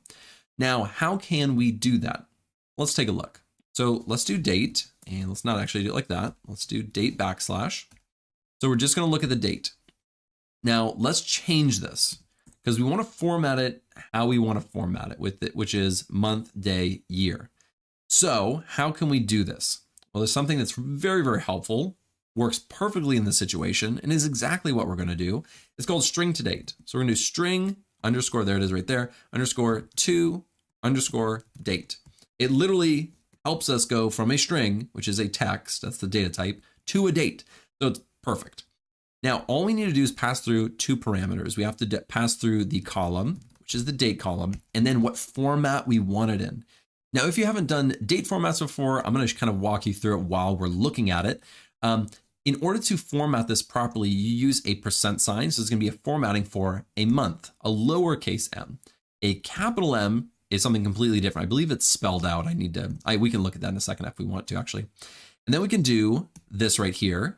And then we'll do another one. So we're formatting it in the way that we want it, but also converting it to an actual date column. So now we want month, and then we want day, lowercase day.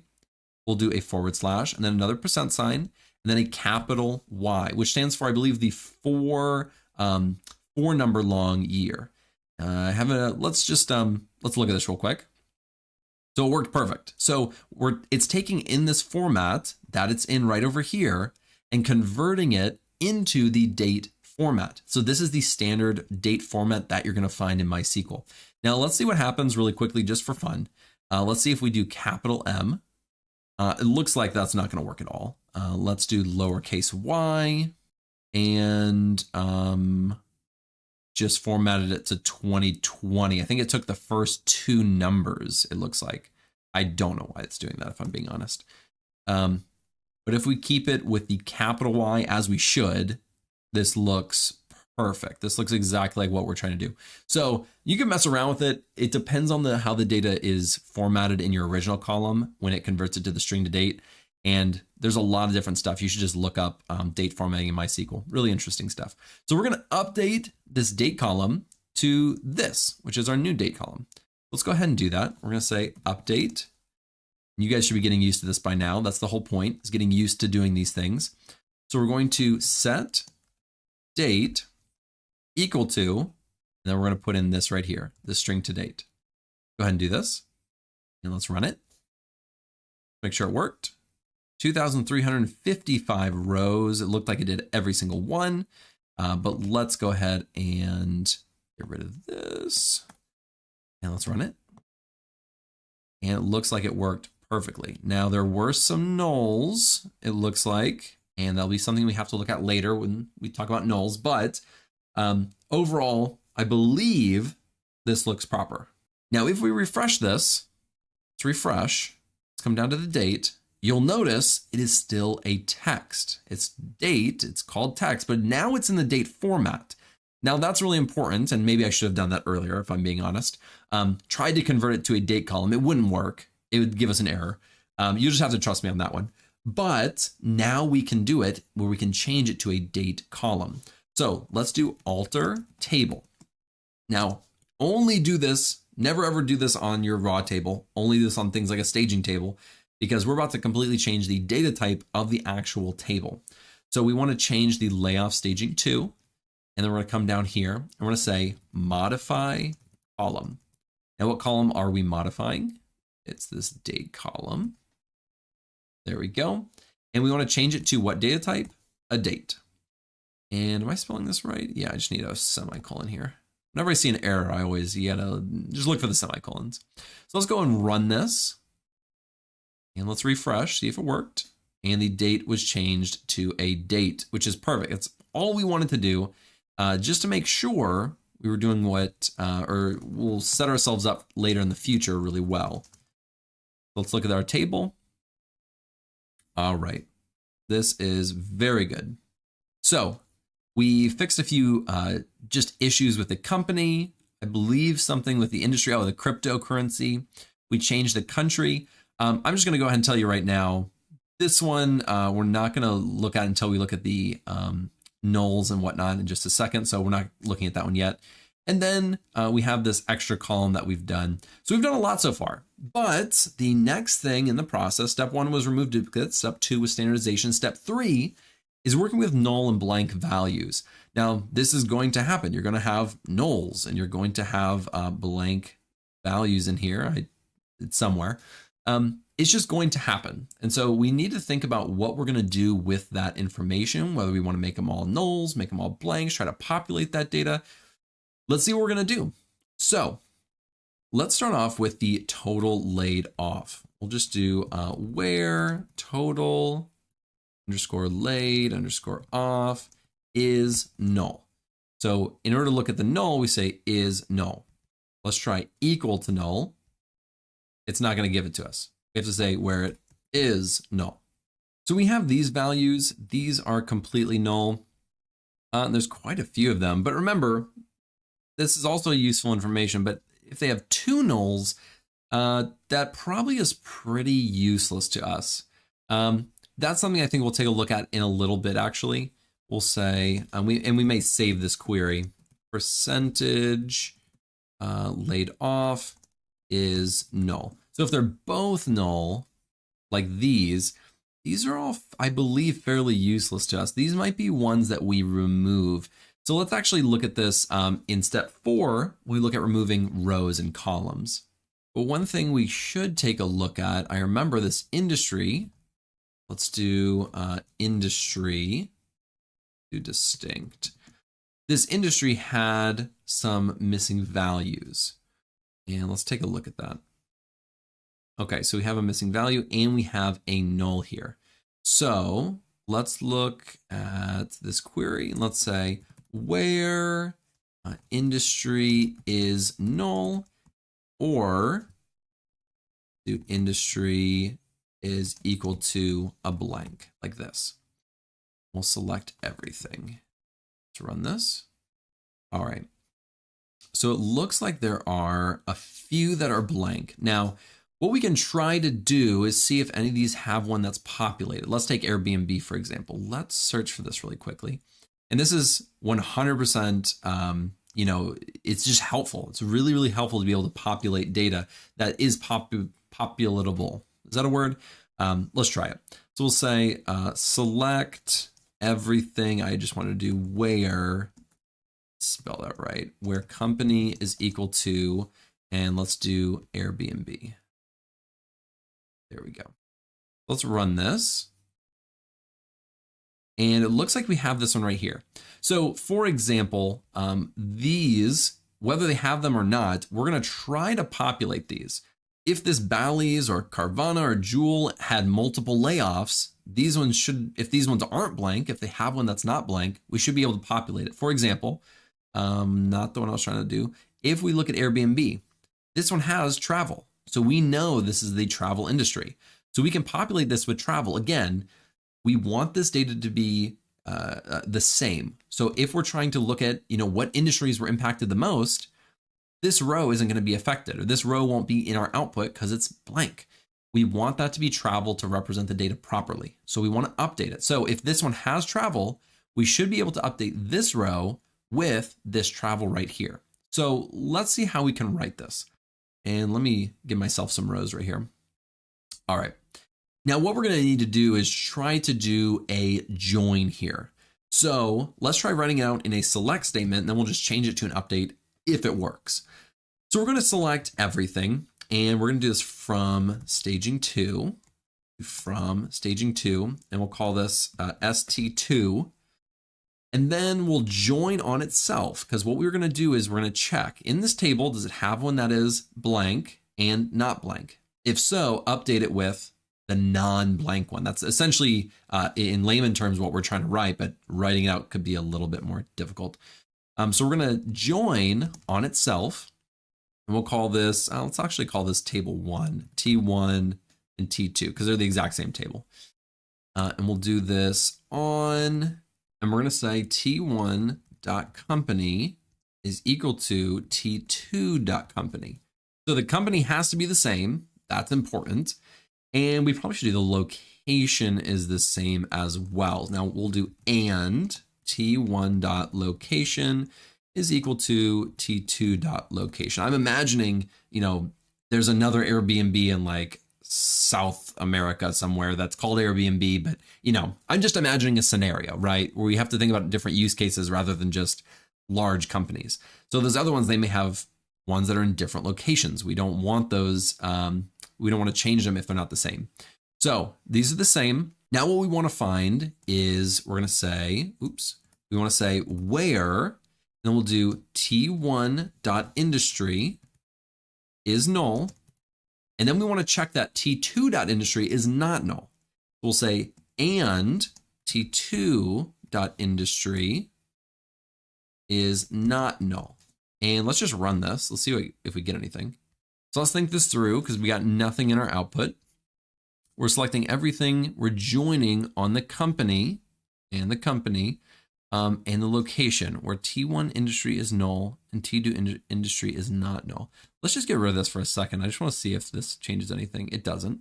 And it's possible actually that instead of doing is null, we could do or, and this, I'm glad we're walking through this. We can do or is equal to blank.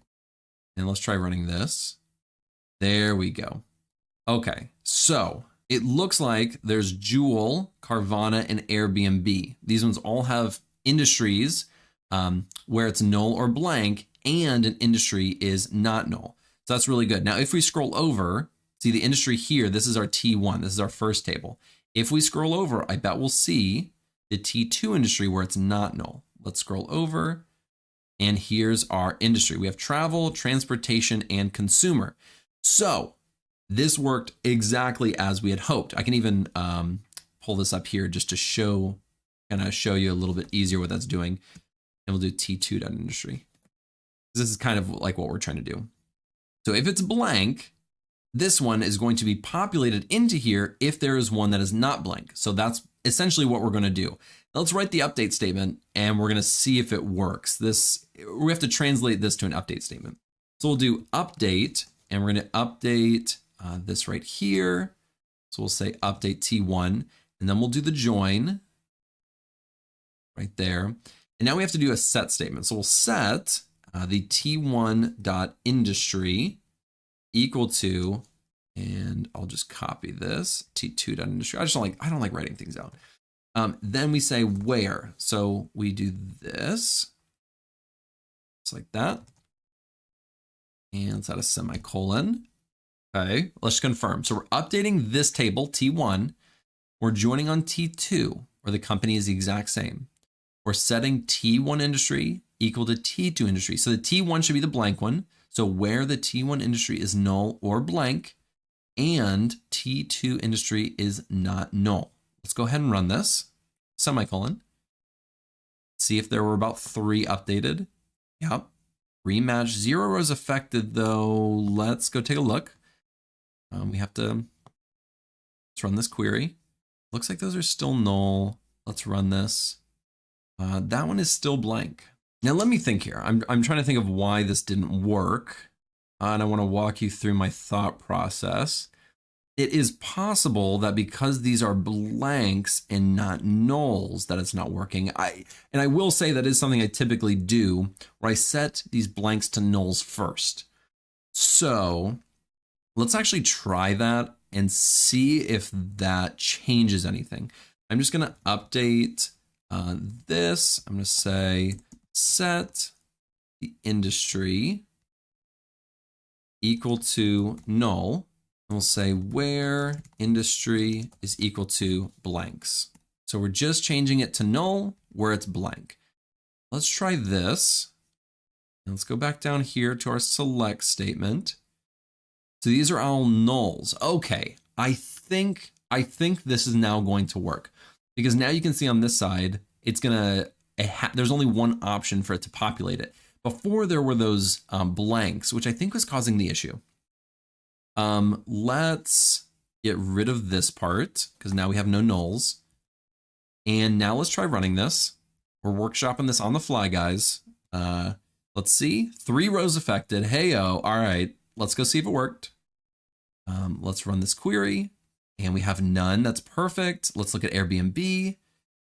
Hey, all right. Ran into some issues, but we worked through it. We figured out the issue, and now it's working properly. And we can even come back up here to select everything.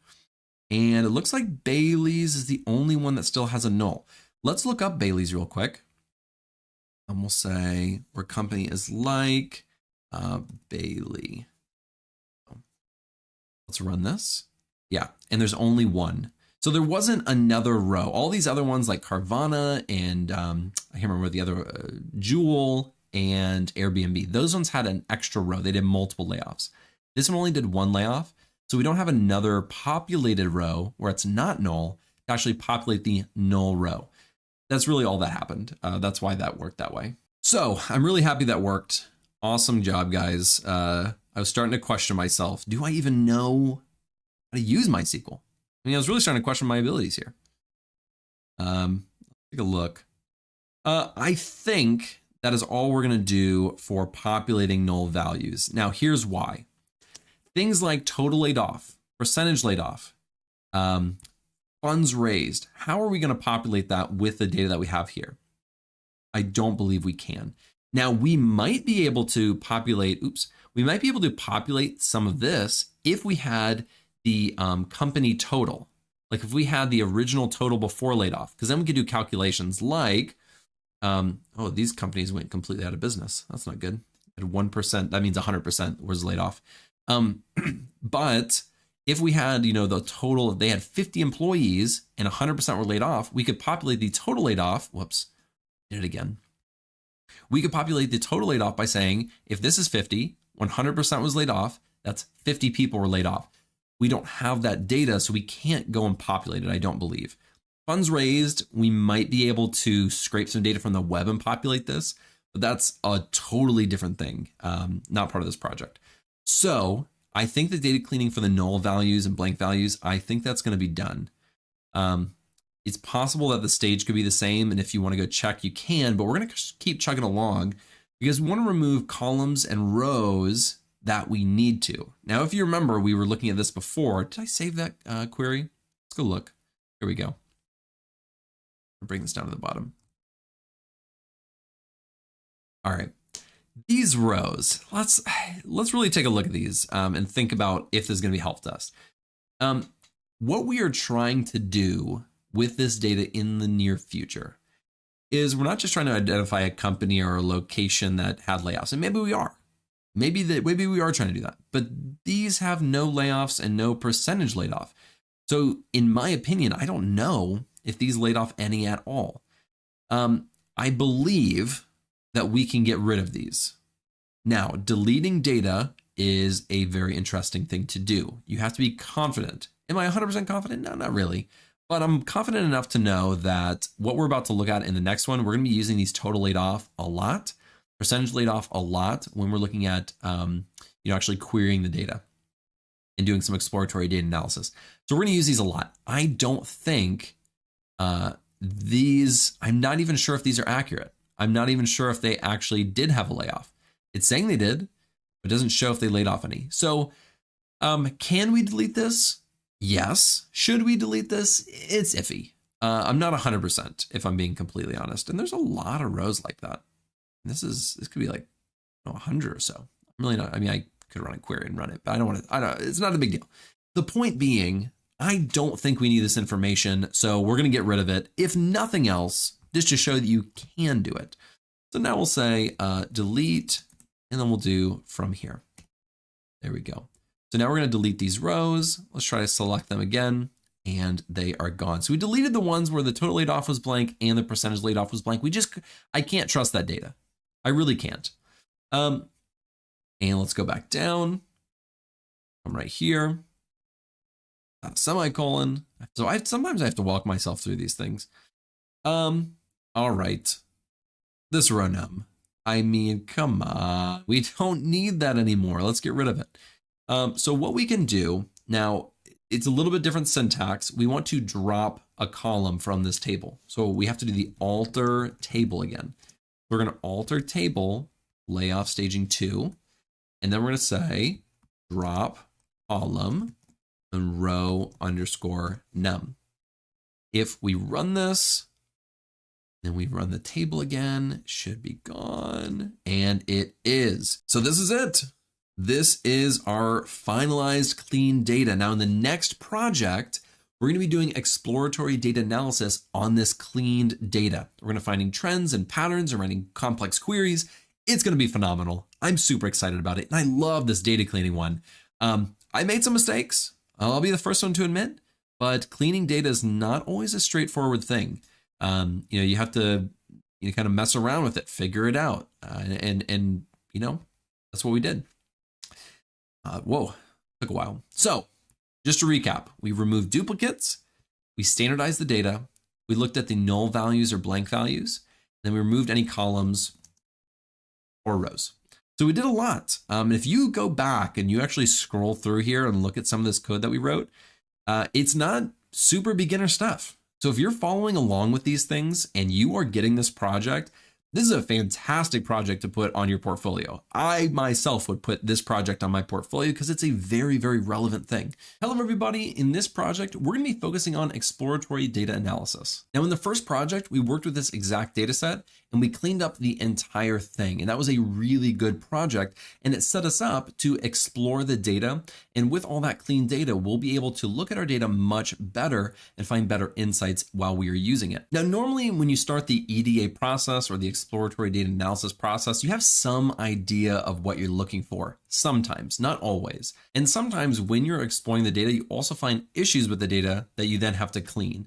So even though I did a data cleaning video and then an exploratory data analysis video, and they're kind of separate projects, sometimes those coincide together where you're exploring it and cleaning it at the same time.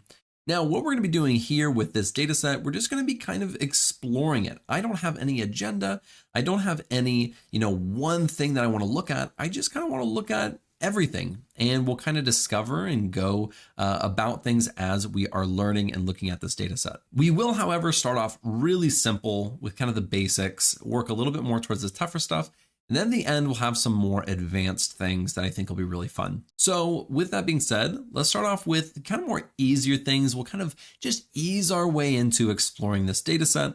Let's pull this down and let's copy this right down here. Now we're going to be working with this total laid off and percentage laid off, or most likely this total laid off quite a bit. The percentage laid off isn't super helpful because we don't know how large the company is. We don't have another column here that says, here's how many total employees they had. And then, okay, they had a percentage laid off. We won't work as much with this one, but we'll work quite a bit with this total laid off. Let's look real quick. We can look at something like the max total, and I need to use a parentheses, max total laid underscore off. And let's look at this. So on one day, there was somebody out there who had the max total laid off of 12,000 people. That's a lot of people to lay off in one go. That's a lot. Let's also take a look at the max, and I think it was percentage laid off. Now let's run this. And it looks like 1. Now 1 represents 100. That means 100% of the company was laid off. And that's not great. That just means an entire company went under essentially. We can actually take a look at that because I'm interested to see, if there's any companies I recognize or can see where, and you come right down here, where the percentage laid off is equal to 1. Let's go ahead and look at this. And let's take a look. So we have this ahead. I'm just going to go through here and see if I recognize any of these. I'm in the crypto space, BlockFi. I feel like I recognize that one. I don't know. Let's keep going. Deliveroo. It's not good. They let go of 120 people. I'm just curious. I mean, I'm just kind of scrolling through here trying to see if I recognize any. These are companies that like completely went under or lost all their employees. Volt Bank. Interesting. Just interesting to me. We're going to be taking a look at a lot of stuff, but these are companies that completely went under. That's unfortunate. We can also order by total underscore laid underscore off in that's not how you spell it. In descending, we'll see which company went under had the largest. So this one had 2,000. This construction company had 2,400 people. They went under. Doesn't say what stage they were at, but that's in the United States. We can also take a look at, and there's another column over here called funds raised in millions. Let's look at that one. So I'm going to see, these are companies that had a lot of funding or potentially a ton of funding. Let's go over. This is like $2.4 billion, I believe. Like, I think it's like a ton of money. Quibi, I believe I know this company. In BlockFi, I thought I had heard of them. I'm pretty sure I know who that is. So Quibi is one that I'm definitely familiar with. It was like a short form media company. Yeah. And then there's British Volt, which looks like an electric company that went under. So, some big companies that went under in 2023, 2020, 2022. So that's interesting. So we have a lot of companies here, and we're just looking at that had total laid off. But let's take a look. Let's use group by real quick. I want to look at the company. And I also want to look at the sum of the total laid off. And for that, we need to use a group by the company. And let's just start with this. And I'm sure we'll use an order by in a second. Yeah, let's order by.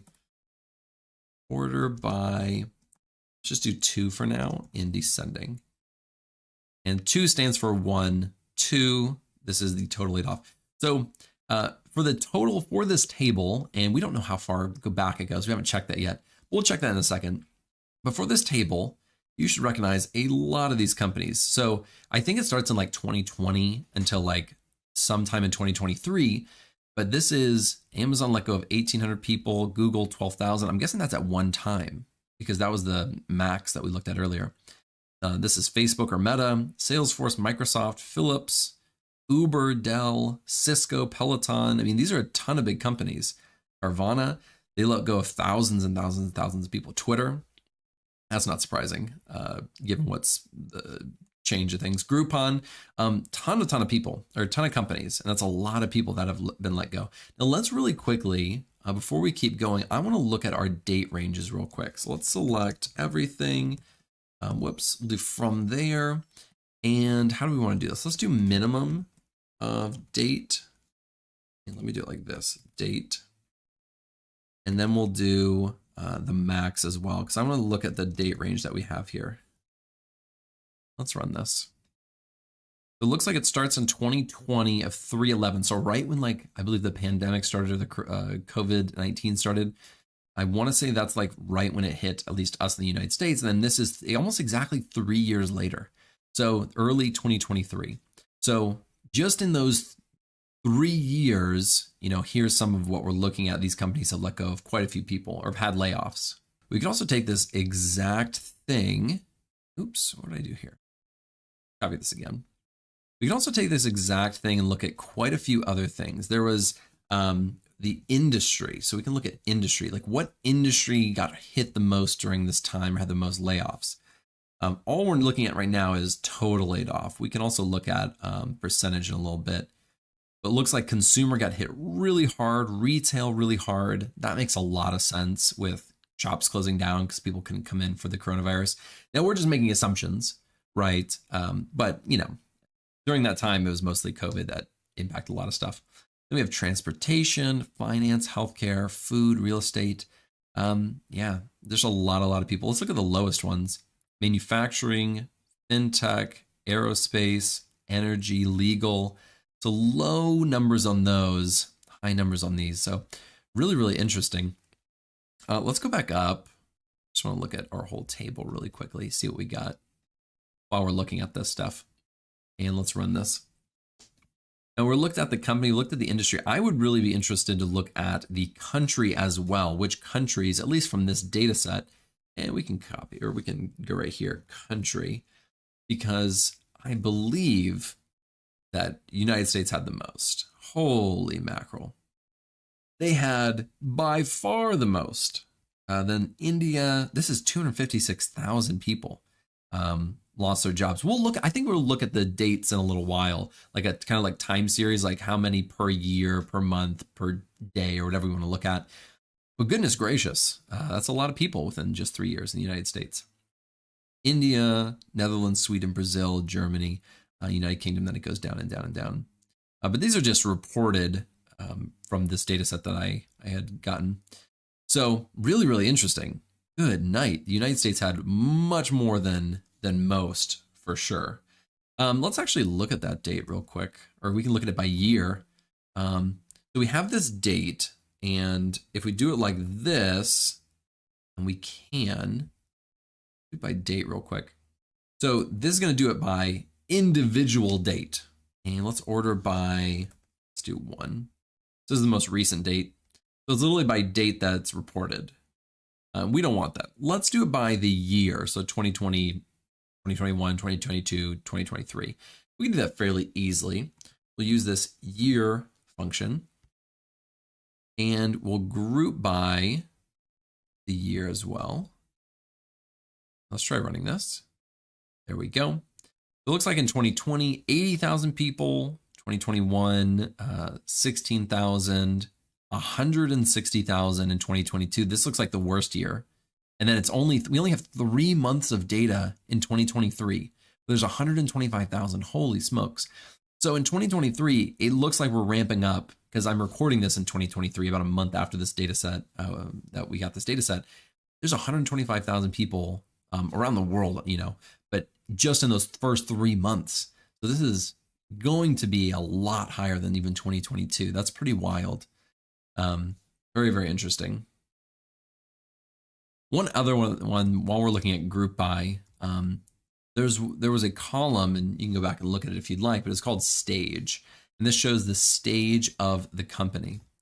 And if we run this, and we're all just looking at total laid off, but if you look at the stage of the company, this is like the different series that they're in, A, B, C, D. A, I believe, is like a Series A funding. That's like a super starting. Oh, this is like a seed phase. Then there's Series A, and then it goes up, until usually they go like they do IPO or they get acquired or something. Now, if we go up here and we do 2 descending, I want to see which one had the most. So this is post IPO. This is the Amazon, the Googles of the world, the large companies that are post IPO or initial public offering.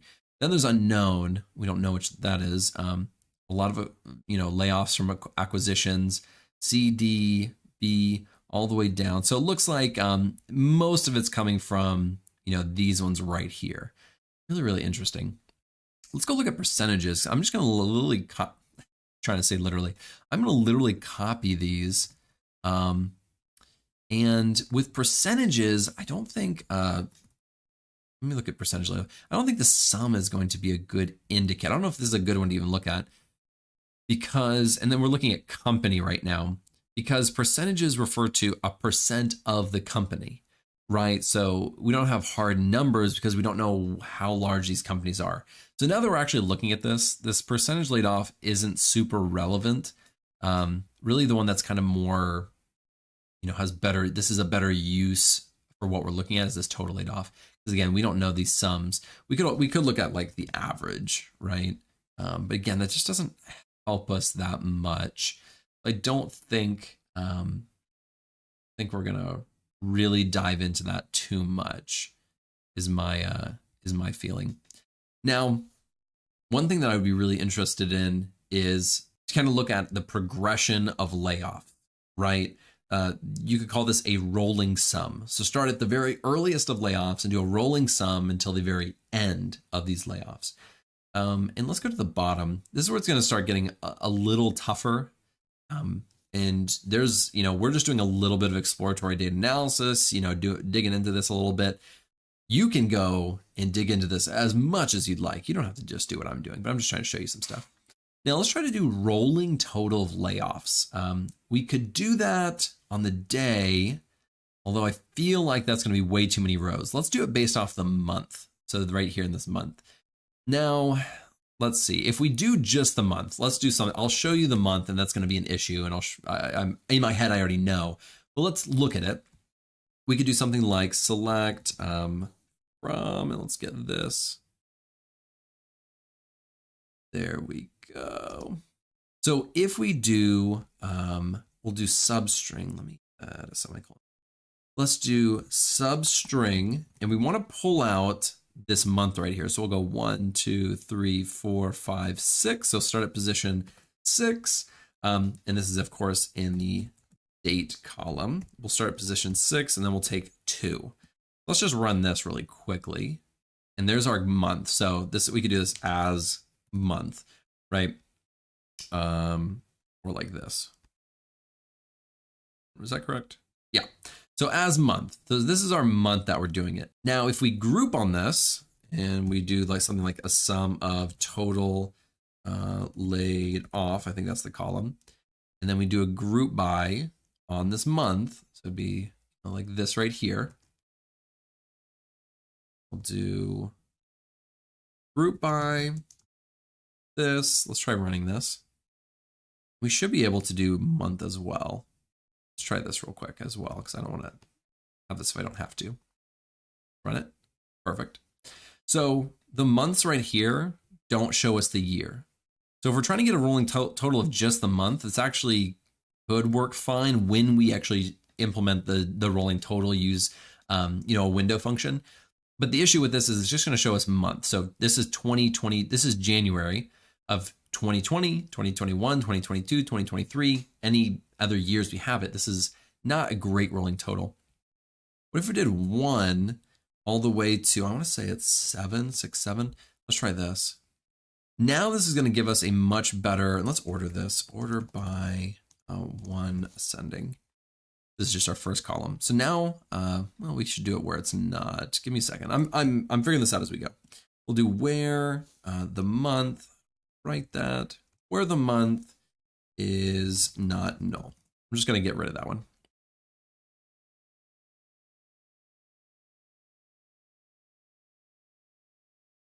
And of course, that doesn't work because we're looking at the substring. So let's try doing this. There we go. It just wasn't reading in that month that I was trying to use. Let's go down. Now, here's what we're going to do is we want to take it from the very first month and we're grouping everything. So these are all the layoffs from 2020 of 03. So that's March of 2020. Then we have April, May, and these are the layoffs. So this is really good. This is exactly what I was imagining in my head. So we want this, and this is just 12 months in a year, and we go all the way to the bottom. And I want to do a rolling sum of this. So let's see how we can do that. And we'll use this logic in a little bit. Let's copy this. And let's do select everything. We'll do right here. Now, what we actually want to do, now that I'm thinking about it, is we want to take this data and we want to do the rolling sum based off this exact thing. So we actually need to take this. Let's get rid of this. And we'll do it with a CTE. So we'll say with, and we'll do rolling underscore total. That we'll say as, and then we'll put this in here just like that. So with rolling total as, now we're going to say select, and we'll just do from here. Now what we need to do is we need to select the month. So let's go ahead and select that month, and we'll take it just like this. So we'll select the month, and we need to do a rolling total. All we have to do for that is the sum of which column we're doing. Let's actually change this real quick. We're going to call this as total off. I'm just going to keep it simple. So the sum of total off. So now we're doing that, but we want to do it over. And all we need to add into here is an order by. We're not going to partition by anything because in here we already did a group by. So it's, kind of like partitioning it. We just need to say order by. And we just need to order by the month, I believe. So let's try that. And let's run it. Let's do that. And we actually need to, since we're doing this, we need this at the end. And we can rename this if we'd like. So we can do this as rolling underscore total, all lowercase. Now let's try running this. And let's see what we get. Okay, and this looks correct. So starting in 2020 of 03, we had 9,000 layoffs. Then the next total we added onto here. Now, this visually isn't the best. I would like the month right here as well. So let me actually add, let me create its own row, put a comma here. Then right here, I want to keep this total off so we can visually see better, much better. Okay, so we have the month, and as it goes down, we're having more laid off. Now this is our rolling total. Here's essentially how this works. It starts with 9,628. Then it adds on the next month, which is 26,000, which equals 36,000. Then it adds on the next month and we get 62. Adds on the next month, 69, right? It keeps going all the way down. This just shows each month how many were laid off. And this shows a month by month progression all the way down to the bottom. So let's just, take a look. So in 2020 of 03, we had 9,000. By the end of 2020, we had about 81,000 or so. Then at the beginning, right here, all the way down to 2021. By the end of 2021, we only had 96,000. So 2021 was a good year, it looks like, comparatively. We had 91,000 people let go. And here we only have 96,000 let go. So that's what, 81, that's only like 15,000 people. That's like nothing, comparatively. Then in 2022, things start ramping up dramatically. It looks like we have 12,000 people, 17,000, 16,000, and they're adding up. It's going from 97 all the way up to good night. Right before the holidays in 2022 of this past year, I mean, we had 247,000 people. So that's like 130 some thousand. My math's really bad. It's like 150,000. And then we only have, we have even more here actually. And then we only have the first 3 months of 2023. So these months right here were really devastating. It's just around the world. Now we can also break this out potentially by country. So we can see how many per country, but this is just around the world. That's a lot of people losing their jobs, all the way up to 383,000. So in this range, 383,000 from March of 2023 all the way back to March of 2020 lost their jobs. And this is just reported. I'm sure there was, much more than that. But this is at like tech companies, larger companies that have like Series A funding, IPOs, etc. But a lot of small businesses went out of business. So we don't have that information in this data set. So I think that's what we're going to do next is kind of look at the company maybe, because I'm always interested in the company. And actually earlier, let's not do that one. Earlier, we're looking at the company, the sum of total laid off. Let's bring this down. Let's run that because that's what rolling total is, by the way. Rolling totals are great. Really good for visualizations as well. Let's see. Yeah, so I want to take a look at these companies, but I want to see how much they were laying off per year. So instead of just looking at it as a total, we'll break it out by the year. Now, I'm just going to warn you, this most likely will be our last one in the lesson. This is going to be probably our hardest one yet, potentially. We'll see. Maybe the other one was harder earlier. Now, let's use this kind of as a starting point. But what we're going to need to do is we want to take the company, but I also want the date. So I need to do a comma and then date.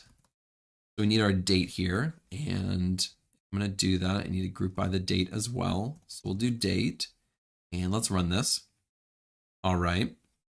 Now this is just doing the company and the exact date. We don't want to do that. Let's actually do the year. Let's just look at the year. I think that'll be plenty. You could also do the exact same thing as we did above with the substring. Although I think that's going to get a little messier stuff, just a thought. Let's run this. Okay, so now we're looking at just the year. We're grouping by year. And let's order by, let's say the company. And we'll do that in ascending. There we go. And let's run this. So now we have it open. Let's see who, you can see people who made multiple layoffs. This is in 2020, they let go of 200. And then in 2023, they let go of 155. This is a company I've never heard of. So this is already looking really good. Now, let's say we wanted to use this. And what we want to do is we want to rank which years they laid off the most employees. Now, this is just a small sample. We'll look at more in just a little bit. We can actually look at, let's just do 3 descending, just like this. Should be large companies. So, some of these companies like Microsoft, even Amazon right here and Amazon right there, they let go of multiple or thousands of people in different years. So I want to rank those. I want to say, the highest one based off of the laid off should be ranked number 1. That's the year that they laid off the most people. So let's go ahead and try to do that. The thing we need to do is do a CTE. We'll start with that. Let me add some more things down here so we're good to go. So we'll do with, let's do company. So this is going to be the company year underscore year. We'll do it as, and that's what this is going to be. This is our company year. And we can do select everything from company year. It's going to be the exact query that we're looking at. Let's go ahead and run this. Okay, so this is good.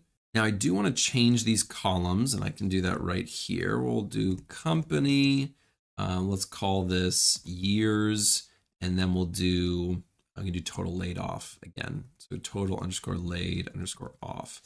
This is the sum, right? Total laid off per year. So let's go ahead and run this now. There we go. We have company, years, and total laid off. So this looks much better. And what we're going to do is select everything, but we want to partition it probably based off this years right here.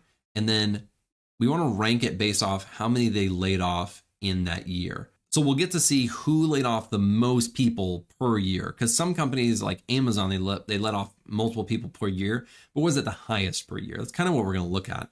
So we'll do dense underscore rank, and we're going to do that over. Now we're going to partition by, oops, that's not how you spell partition. Partition by, we want to partition by the years. So all of the 2021 layoffs will be in the same partition. All of the 2022 will be in the same partition. And we'll do years.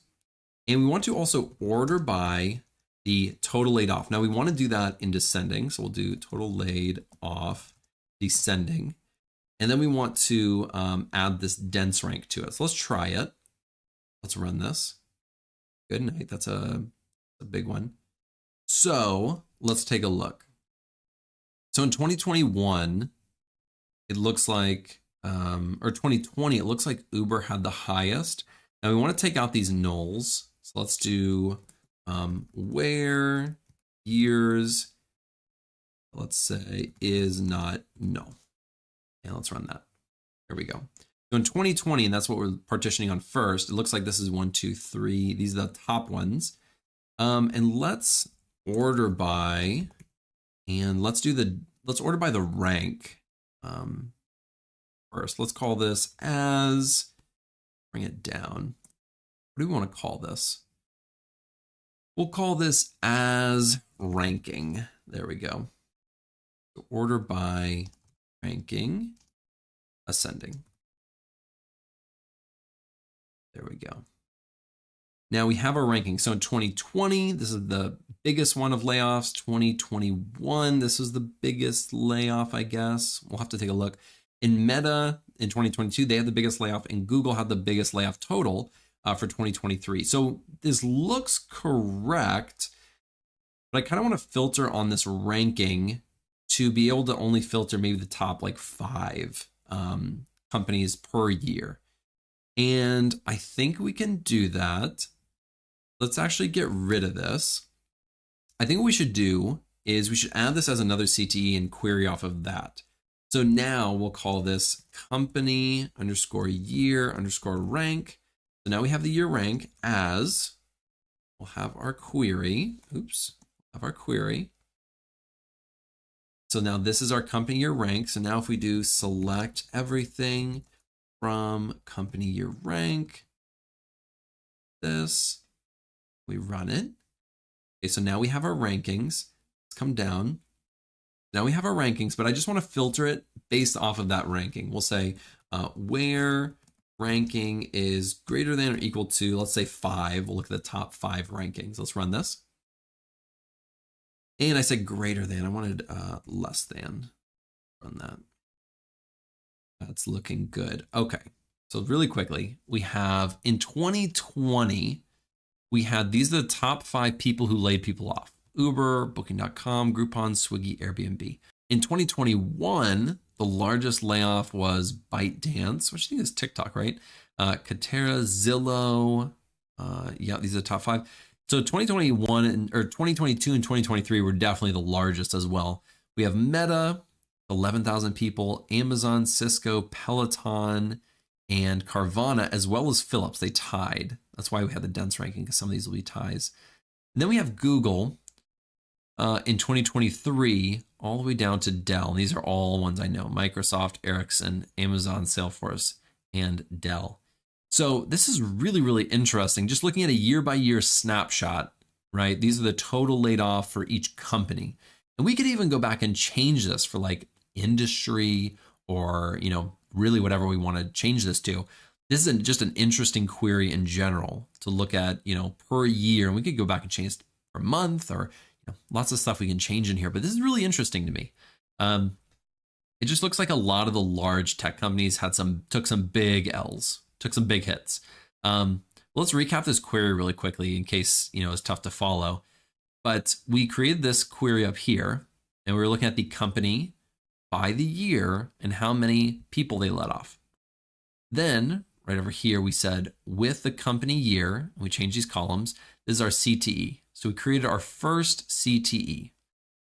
Then we went and we gave it a rank, and we wanted to, you know, filter on that rank. So we did this rank as another CTE. We just did a comma, had a second CTE, and we hit off the first CTE, the company year, which is right here. So we hit off our first CTE to make this second CTE. And then finally, we queried off of the final CTE.